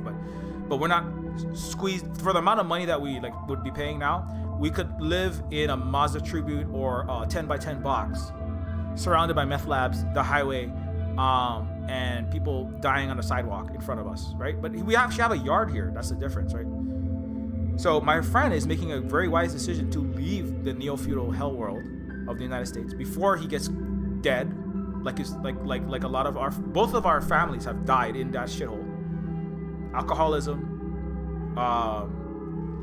or left Hawaii, gone to the mainland, where it's full of racism and shitheads, and they're all got COVID, and they're all gonna die there too, suffer and work for nothing. And so he's making a wise decision to leave Hawaii before because it's only going to worse and worse. Honolulu, Hawaii. I gotta make it very specific. Honolulu, Hawaii, which is like Manhattan in the tropics, right? So he's making the wise decision to leave there because there's no future there. There's no future there. The people that he was with, you know, he has. I don't want to give too many personal details, but people that he has spent time with are evicted. People are getting evicted. There are homeless people they're living on the side of the highway. The police beat them up on the side of the highway. They move into the jungle. So people living in the forest, in the woods, the tropical rainforest in Hawaii, thousands, tens of thousands, who knows, uncountable, right? That's why you make it look good, like Hawaii has some kind of functioning society. It could be 100,000 people living in the woods, permanently camping, catching the bus to work, cooking on a propane stove in the jungle, going to work, buying the food and the meds and the toothbrush and toilet and the toothpaste, going back and living homeless in the jungle because they got beat on the face for living on the side of the street. That's where Honolulu is. It's the total number of the underhouse is like 90%. I'm talking about people that are living, 6 people living inside of a box the size of a fucking studio next to the meth lab, or sometimes not, but the violence is everywhere. Muggings and just people just trying to survive, selling drugs, stealing from each other. This is a regular occurrence. That's already like most of the population, like 1 million, probably like 900,000 people probably, right? And then you have a handful of really rich people that live nice. But then there's on the bottom end, you got a growing number of people, literally no house, just like living in a campsite, in a tent site. The kids that I work with when I was a full-time teacher and social worker, like I often bring up, they were just living on the side of the road, living in parking lot, until the cops come beat them up because tourists don't want to see your ugly, poor self, your poor brown Hawaiian self. So they beat you with a nightstick, they smash your head, they smash your phone, they crack it, destroy everything you have, burn your birth certificate, all the money you have, throw your wallet into a dumpster, crush it, and they say, get out of here. And then if you see you here again, you're going to go to prison. And also, we're going to burn everything you have again, right?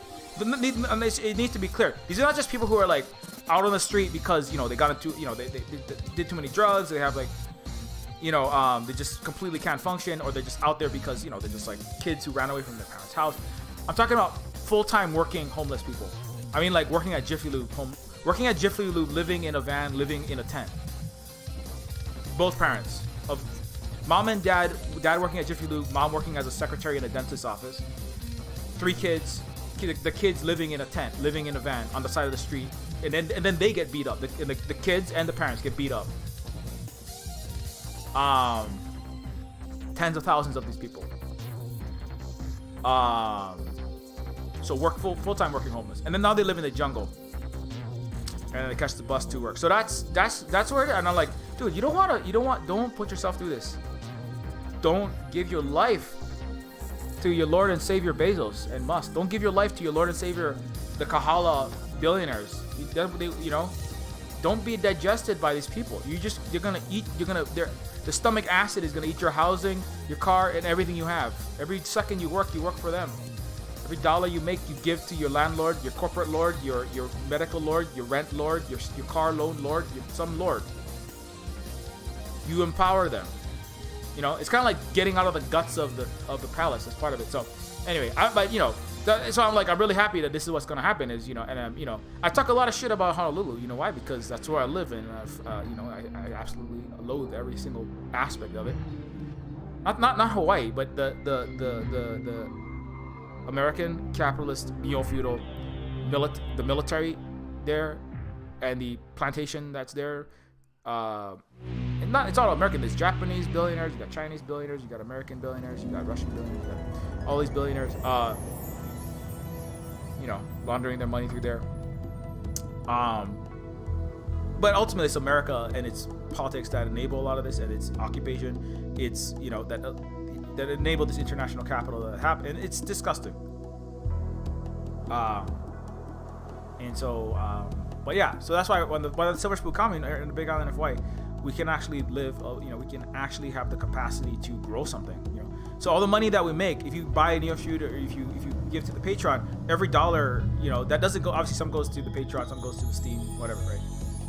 But every dollar that comes to us, right, it goes into like this, whatever we make here. Well, we're not paying a mortgage lord, we're not paying a rent lord, we're not paying a medical debt lord, we're not paying a student debt lord, we're not paying a bank lord. We're not enabling neo-feudal post-capitalism to continue to devour you.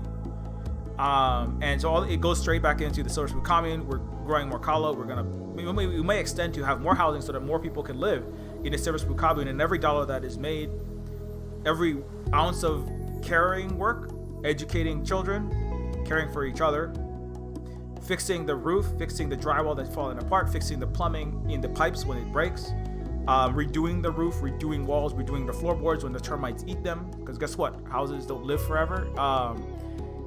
Every ounce of that goes back into the collective wealth of the Silver Spoon Commune and the Silver Spoon Worker-Owned Cooperative, right? As opposed to Honolulu, where every ounce of labor that you do goes straight, 99% of it goes straight into the richest people on the planet, where the billionaires that own all the real estate, that own all the companies, that own everything, and then you just have less and less and less and less. It's like being digested. Imagine you are like a little homunculus of yourself in the stomach of Elon Musk, right? Or in the stomach of Bezos, right? Or in the stomach of your landlord, in the stomach of your bank. And you're getting smaller. The hydrochloric acid is eating away at you, right? And you're getting smaller and smaller and smaller. That's your mental health going away. That's your physical health going away. That's your living standards going away. That's your parents' house that you used to live in vaporizing, right? You're living in an older, shittier, smaller space with more and more of your family and friends, right? The last comrade the last rich uncle that you have lost their house, and now you got kicked out. You can't live in their attic anymore. You can't surf their couch no more, right? You're running out of GoFundMe money. That's you getting digested, like eaten, like little bits of molecular acid dissolving up parts of you, right? You're getting smaller and smaller with everyone else in America, and every ounce of that energy is being turned and going through the stomach lining of the 6,000 mile long tapeworm intestine that is all of the United States. And goes straight into all these other people, their wealth, their benefit, their continued support, their lifestyles of the ultra rich, keep them in their limos, keep them in the G6s, right? Keep them in the fancy dinners. So that's another way to think about it. The longer that you work for a corporate lord, the longer that you obviously you can't just get out of your mortgage debt, you can't get out of student debt, you can't just vaporize you can't snap your fingers like Elon Musk with your 7G brain powers and vaporize all of your medical debts, right? Because he can do that. That's how powerful his brain is, right? It's like Professor X times 1,000,000,000. So you can't get rid of, but if you can get out from under a lot of these debts, if you can get into the work and the things that you produce as much as possible, benefiting you and your collective community, as opposed to benefiting the giant tapeworm that's going to eat you alive. The more disempowered the tapeworm is. That's why they don't want you to leave. They want you stuck in there, right? If every single American, like if every one of the people make less than $80,000 a year, left every city, got into worker-owned cooperatives, somehow got out from under all their debts, the entire United States financial neoliberal system, neo-feudal system would implode. They need you there. They don't produce anything, they don't make anything, they don't do anything. Elon Musk would have nothing without all of his working class, right? All of his workers and all of his producers and all of the freaking free money that he gets. And so, all the people that clean his toilet for him, that make all his food for him, right? That dust his house for him, his 6 houses, his 6 mansions. And so, like, the more people that exit the system as fast as they can. And again, I understand you can't, like I said, you can't just jump. Particularly if you have a mortgage, you can't just bail on it, right? You have to figure out how you're going to get out of these things as best as you can manage it. You can getting help from your comrades as much as you can, right? And that's why capitalism makes it really hard for worker co-op type things to start, because they don't want you to do that. It's going to be hard to get the seed financing to get you off the ground, to get something running, because that's like people getting out from under the tape. That's like taking the tapeworm out of you, right? It's like getting out of your parasite, right? They want you in that stomach being digested. They want you in that city doing work for a giant corporation, giving all your money to the bank, giving your money to the, so you have to really fight it, and if you have some relatives who have capital, but they're like, don't want to be horrible human beings and utilize their money, whether it's a rich aunt, uncle, bread Santa, rich, Trustafarian, descendant of a, BlackRock private equity firm accountant or something, whatever you got. Hey, uncle, can I have $200,000 to just buy this plot of land, this house, get out from under this city that I'm in, leave Facebook, leave Twitter, leave these huge military-industrial complex, fascism producing, interactive CNN, Fox News, propaganda, consent manufacturing platforms. That's what all these things are. And help me work on Mastodon. So, but I'm not going to get paid very much to work on Mastodon or decentralized federated social media platforms, or decentralized federated PayPal, decentralized federated peer streaming, all these things, right? You're not going to get a lot. It's going to be hard because you make money at Facebook. You make money at these big platforms if you can get into one of these jobs, right? But you need some kind of jumping off point to even start to work on something else. So, but the more that you can tear yourself out of the tapeworm, or tear the tapeworm out of you, I know I'm kind of mixing a lot of metaphors together, but and again, it's metaphor stew. That's what I serve. Anyway, metaphor stew and greatest depression menudo is what we serve. That's literally in terminus machina. Greatest depression menudo. It's gutter shrooms and manzanilla for a manzanilla olive, turpentine based moonshine, and some radioactive moss and stray ketchup packets from the last McDonald's that hasn't burnt down, and you just squirt that into a pot, stir it around, add a little bit of a salt, use your own sweat from running on a treadmill for drug lords. I think that's a salt. Anyways, I kind of got off topic there, but long story short, we are gonna have another member of the Silver Spook commune, so it'll be three. Well, three. I mean, technically, it's all of the. Everybody is one. We have 2 kids, and they all work with us. But it'll be 3 adult, members. And potentially, I think we're gonna have. So I might be having help with actual Neofeud 2 assets, which would be cool. That will save me some time. That way, I don't have to do all of the art.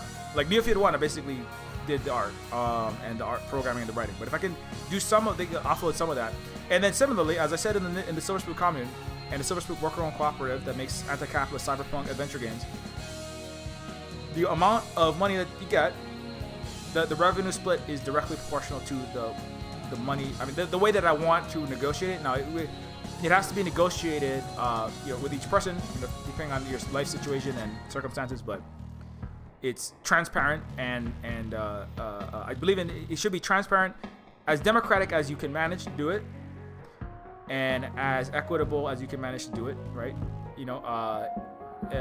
Under the circumstances, right? Because some people are like, I don't want a share. I'm going to do 10 lines. I want $30, and I want the money right now. I don't want to do that. I don't want 0.01%. That's it's not. Now if you did some people did 30, 40, 60 hours of work, right? That's like 1% of the work or something. So if you're doing that much work, then they're like, you should really get a revenue share, So if you get 1%, like I said, I say this a lot, but it's worth repeating, because this is the difference between a exploitative capitalist corporation stealing labor value from the workers to give to the richest person, not because they're smarter, better, or harder working, but because they had the pre-existing wealth that they probably accumulated on the backs of stolen people on stolen land.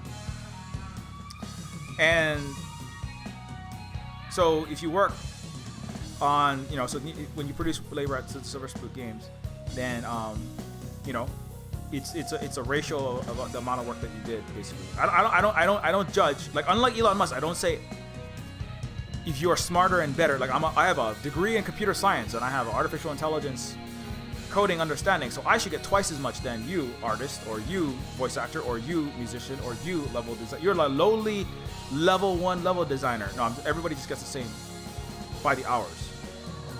Now, there are other companies that don't do it that way. There are some that do seniority. There's some that do, like, by the amount of expertise and training that they've had to get. You need an 8-year degree to be a nanotechnological engineer to produce the just-in-time products for Volkswagen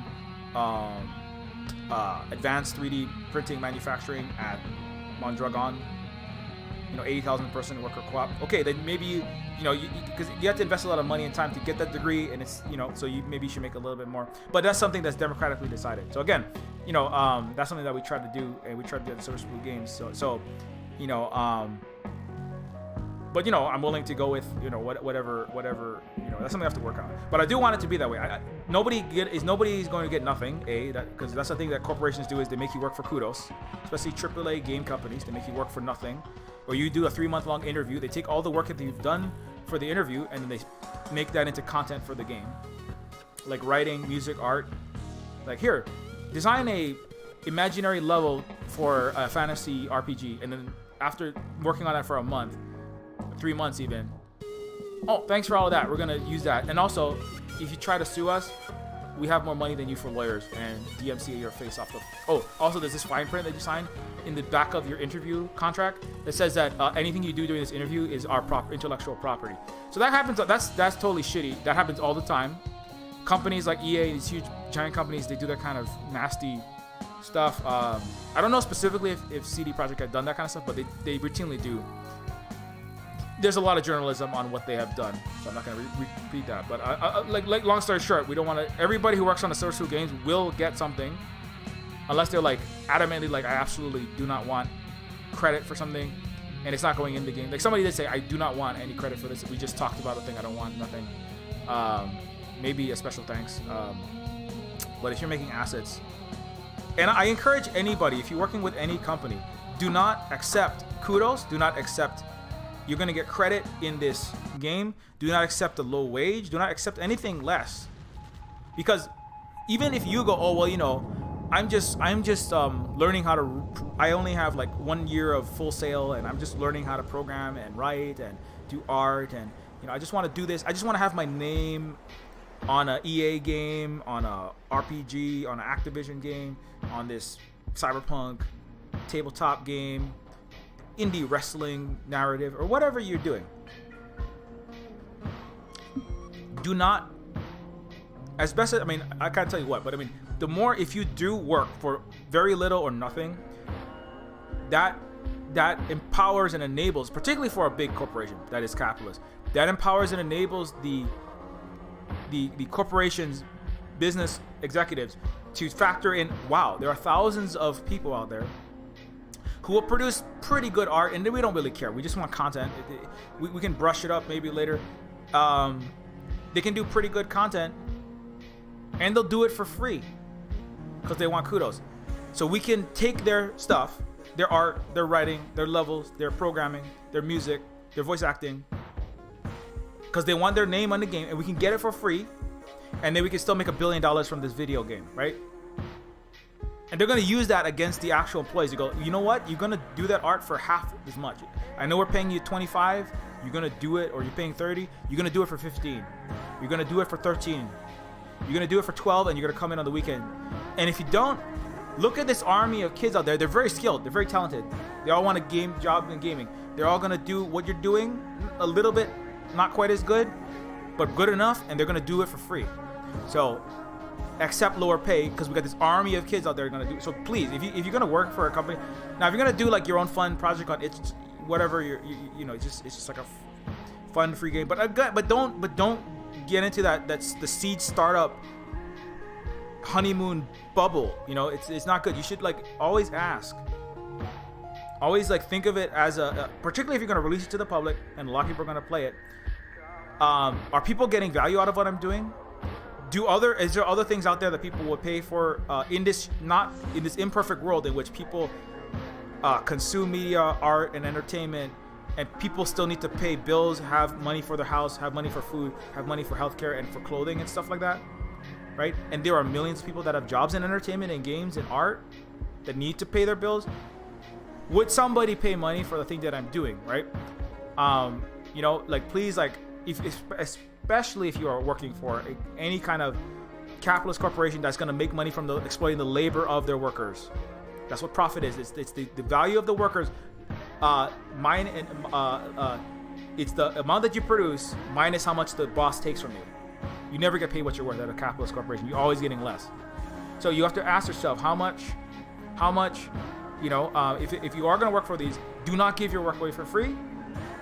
Do not sign go to a job interview for any company that is going to make you sign a thing that says anything that you do in this interview process, writing a, you know, fantasy RPG storyline of 3,000 words, or making RPG art, coding. Even if they say it's all just part of a job interview, it's not gonna be used in anything.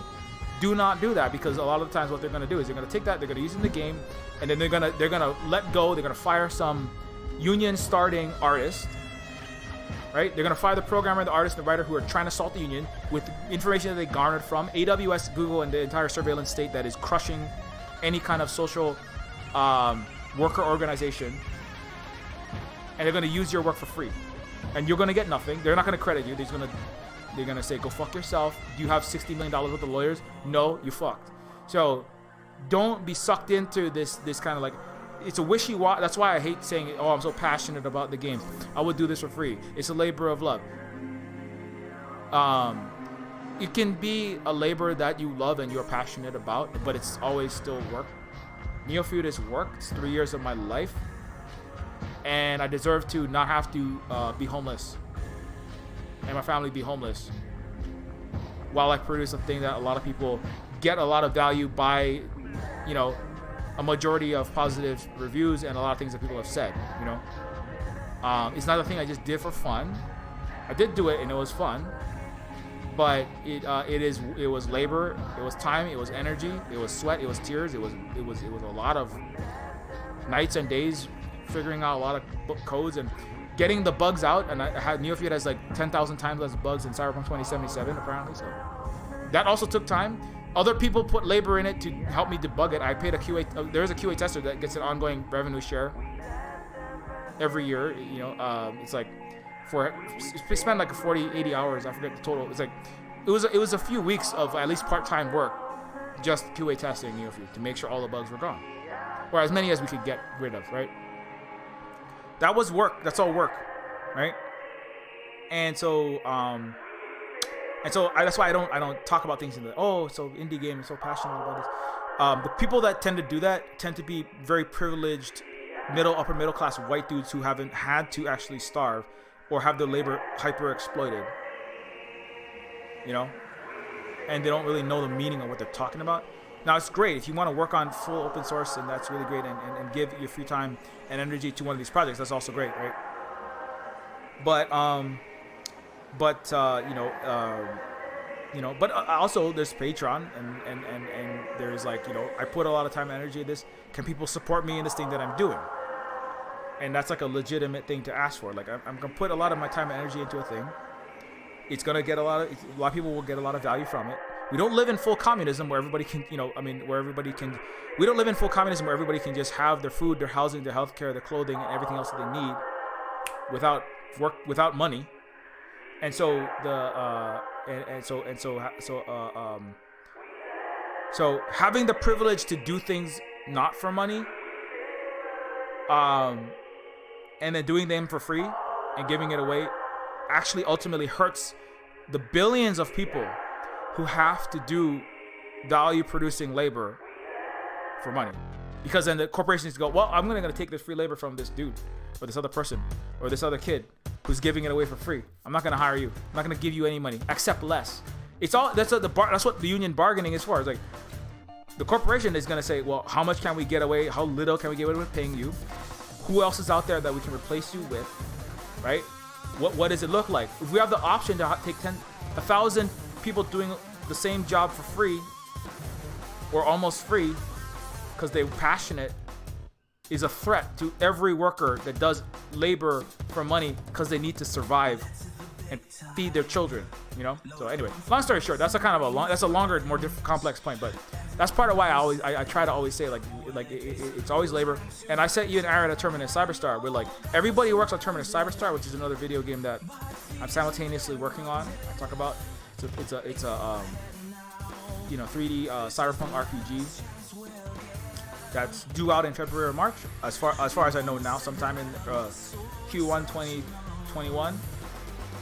And and Aaron, we actually talked to somebody was like, I want to just do a bunch of free art and you can just have it. And Aaron's like, no, we want everybody to get paid who's going to be in on this, because we don't want people working for free. We don't want that to be a thing in the gaming industry in general.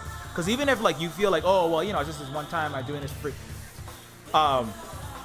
the culture and that people perpetuating and normalizing this idea that this is all just fun and games is what allows giant AAA capitalist corporations to be so horrific and exploitative of their workers. It's a big part of it. It's a culture of, like Jim Sterling. Just watch a Jim Sterling video. I'm just so passionate about what I do. Holly has a friend who did a lot of passionate writing of podcasts, right? For a small startup. It's a small startup syndrome thing. Oh, we're just a bunch of friends just sitting around making a podcast. It's 5 people just putting a podcast, and then it grows, and then it's 6, and then it's 10, and then it's 15, then it's 20, and then there's somebody at the top, and the podcast is actually getting 50, 100, 200 million views, listens, and they're actually making thousands of dollars, tens of thousands of dollars every month. And now all those people that were doing really free labor, doing social media right in the beginning, they're going, hey, I helped build this company over years. We started off as a bunch of friends. Hey, can I get some money now? And they're like, oh, and some, usually it's white dudes going, oh, well, we were just a passionate little startup, but we're still a passionate little startup. But no, they're actually making a lot of money. And then one handful of dudes, or one dude at the top, is taking all the money from all these free podcast writers, or disproportionate amounts of the value, because it's a capitalist company exploiting the labor of the. Oh, well, you know what? And one of Holly's friends was like, I'd actually like to be paid for this now, because I can't do 50 hours of labor a week and then not get paid for it if we're making money. Now, if we're not making money and I'm doing this for fun, then I understand. We're doing this to try to get it incubated and started, right? It's this kind of like seed capital bullshit. This is just the number one. This is the whole fucking game of capitalism, is to get all these little seeds of bright young talent going, and then they're all doing it for cheap and for free, living in nostalgifying and romanticizing, like sleeping underneath, Elon Musk sleeping flipping over his bed and then sleeping on a couch, flipping it back over and then turning into his desk. Oh, living such a hard life in San Francisco, just working all night on my computer programs, and then he's a fucking emerald mine millionaire, slavery exploiting fucking scion. What are you talking about? But they mythologize this idea. We're just a little startup. We're a three friends, just working so hard. And then some rich person comes in. Is this working? Oh, it seems to be working. Okay, let's take all the value. Let's suck it all out of it. Let's take all the free labor that some people have done, and then give everybody else as little as we can get away with, and pretend like it's still a seed as long as we can. Anyway, and so this person, and then when they said, can I please get the 50 hours of free of labor that I do that's not getting paid because you're making money now, they said, oh, I think we're going to go in a different direction. So that's why it's really like, if you're going to start like an indie game company, a smaller thing, any kind of project that could become, even, you're going to put more than a month or 2 months of labor in it. I mean, you never know. These things spiral outward and they become games, and then all of a sudden some person is taking ideas, art, writing, music, all this stuff, even podcasts, and just like running away with all the money, and then you're screwed. And then all of the rest of the writing community, podcast writers, tabletop RPG writers, game writers, music writers, whatever you name it, they're all further screwed because the power goes down, because you have this infinite supply of desperate, naive, not because it's not necessarily their fault, but desperate writers willing to do for free things that are actually worth a lot of money eventually. and then it enables huge corporations to exploit this huge industry. You know, it's a big problem. So, you know, and it's better that you know this now. It's kind of like it's like not the same, and I don't want to really compare this, but you know, like grooming, where people who, like young people, particularly fan-presenting people, who don't really understand like the intricacies of social relationships and what gaslighting is, right? And then some older, generally often a dude, is like stringing you along, going, oh, you know, we're just telling you that, oh, you know, we have to keep this quiet, and you know, because but I love you so much, and when you know, it's gonna work out, and but you're actually being abused.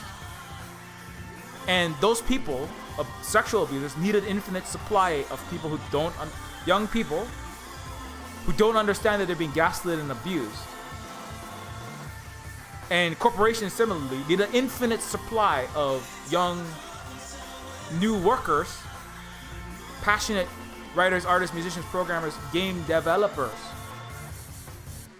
like bright-eyed, looking up at these shiny companies and like, oh, I'm so happy to work in this thing, you know, and just so happy to have a job in gaming, and then suck all of their energy out, and then later on they figure out, oh my God, I was being abused, and abused of my labor, abused of my value, abused of my art, of my writing, of my programming, getting ripped off. I've been exploited,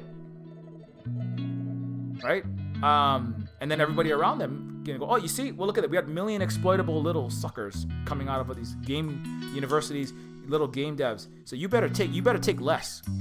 Like veteran 10-year game programmer at this big game company, you better take like half of your salary, because we got all these little suckers coming out. We can hire them at you know, $8 an hour. They'll take it. We can hire them on for like kudos, just like credit.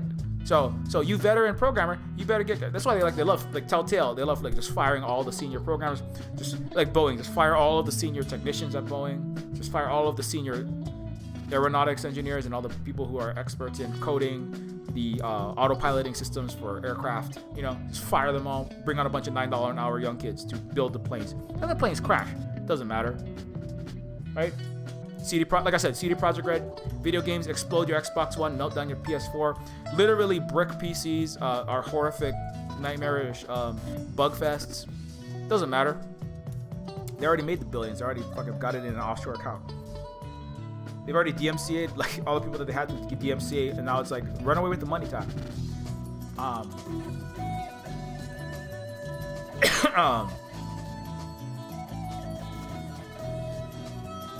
The other black hole siphoning your energy. I was a developer, and big companies use your passion to exploit you. Now I hate programming, capitalists ruin everything. You know, I mean, that's one of the worst things is when, you know, if working for one of those big corporations, game companies, and then they make you hate your own profession, your own thing that you were passionate about, your own trade. That's one of the most horrible aspects, you know. It's so sad. It's so sad, you know. It does grind you down. They grind you down. You hate what you do. You hate yourself in some ways because you've kind of put up with this. Physically, your body decays when you're working 100 hours a week, not getting enough sleep. You're hurting your physical body. Your mental health goes down. It's terrible stuff. It's really terrible stuff. But it runs on this passion. So you know, and it's why Elon and CD Projekt they trade a lot of hot takes with each other, because they run on similar passion and this kind of misplaced enthusiasm for rockets and giant corporations, capitalism. You know, it's not that electric cars are bad. It's just like this dude is not producing what he's saying. He's actually doing a lot of horrible things, brick busting his union, you know, and not worth what he says he's worth, you know. But taking all the hype and all the press, you know, and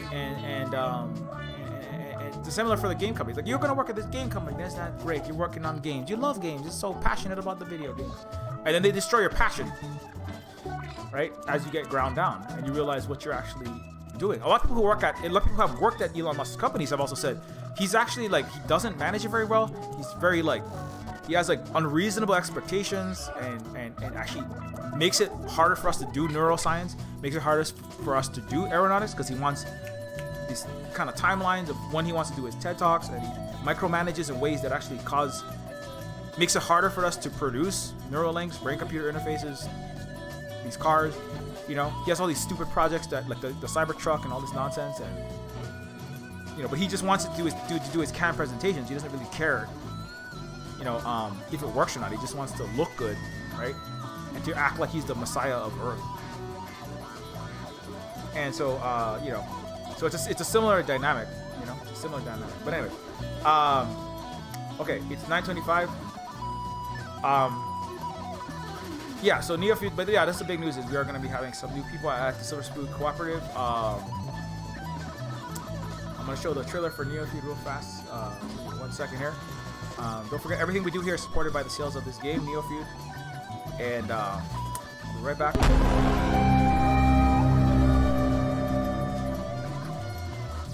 The Illuminati created us.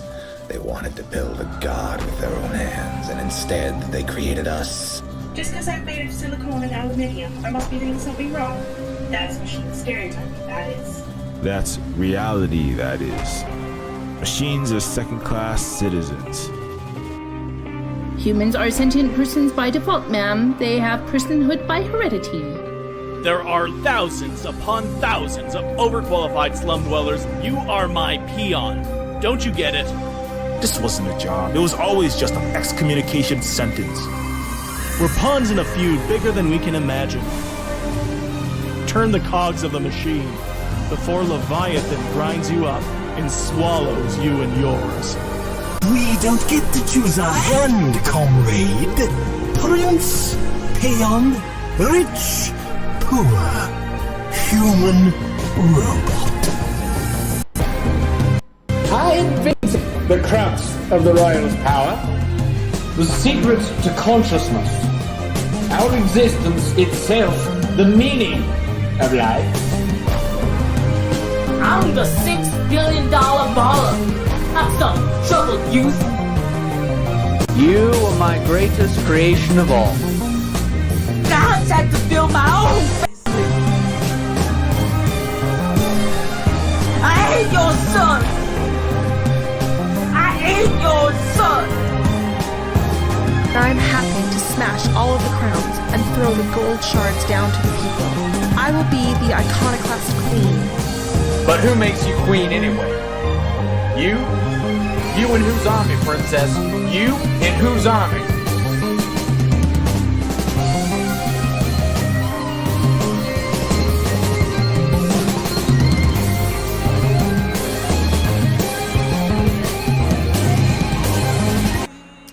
Alright, anyway, so Neofeud is on sale.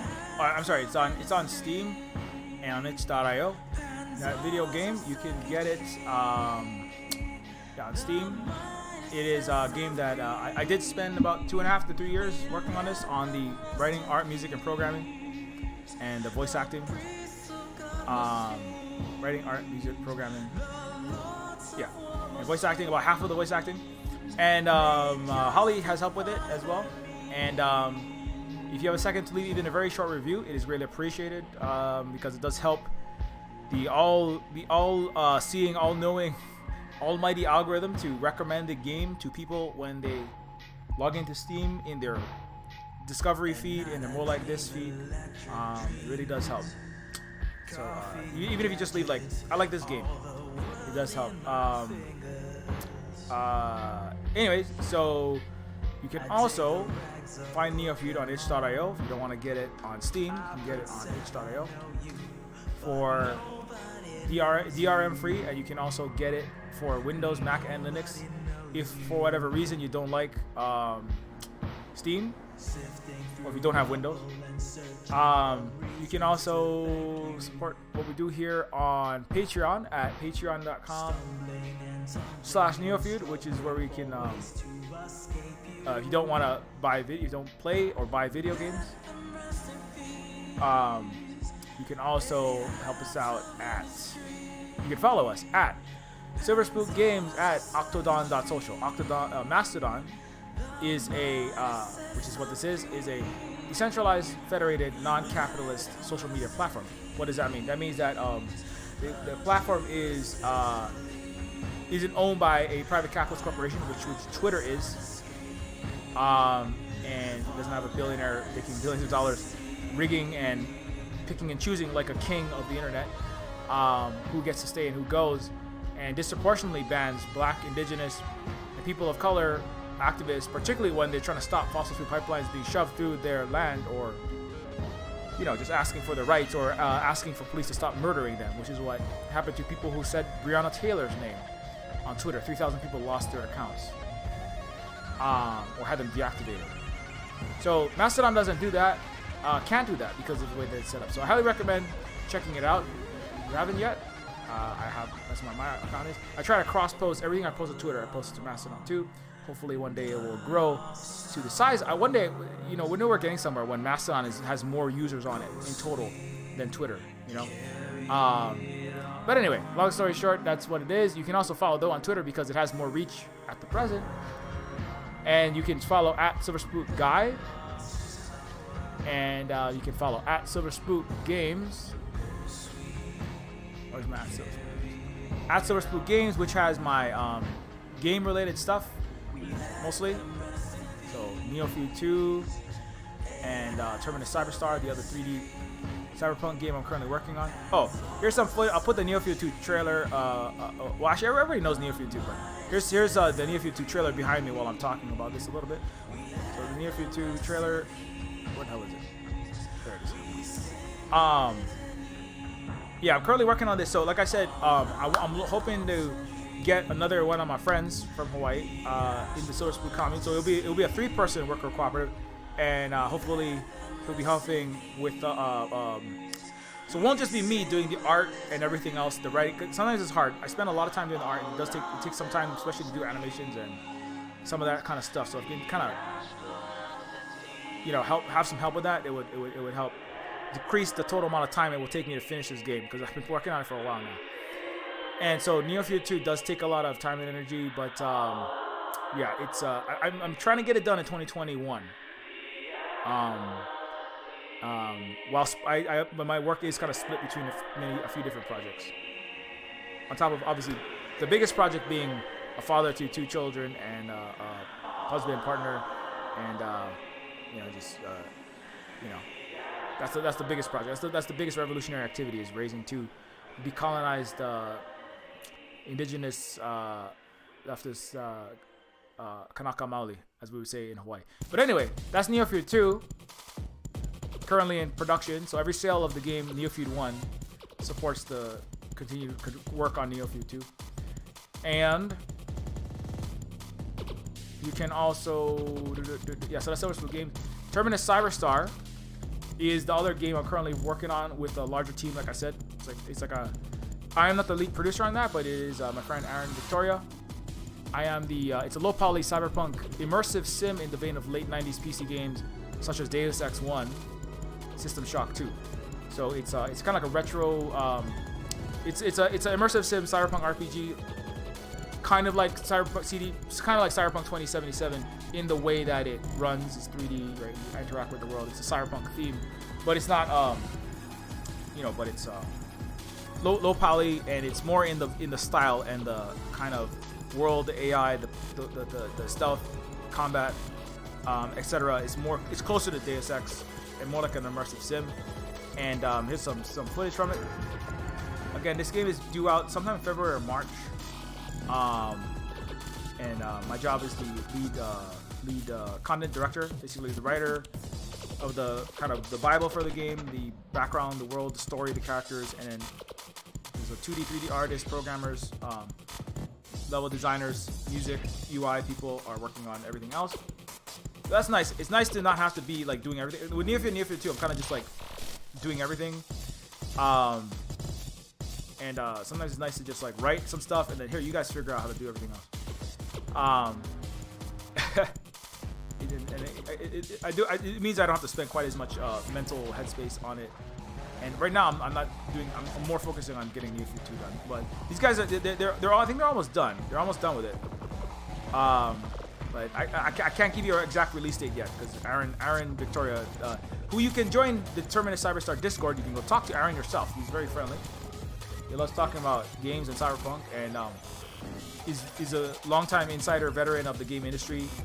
Big games, AAA games, medium games, smaller games. Worked on big MMORPGs.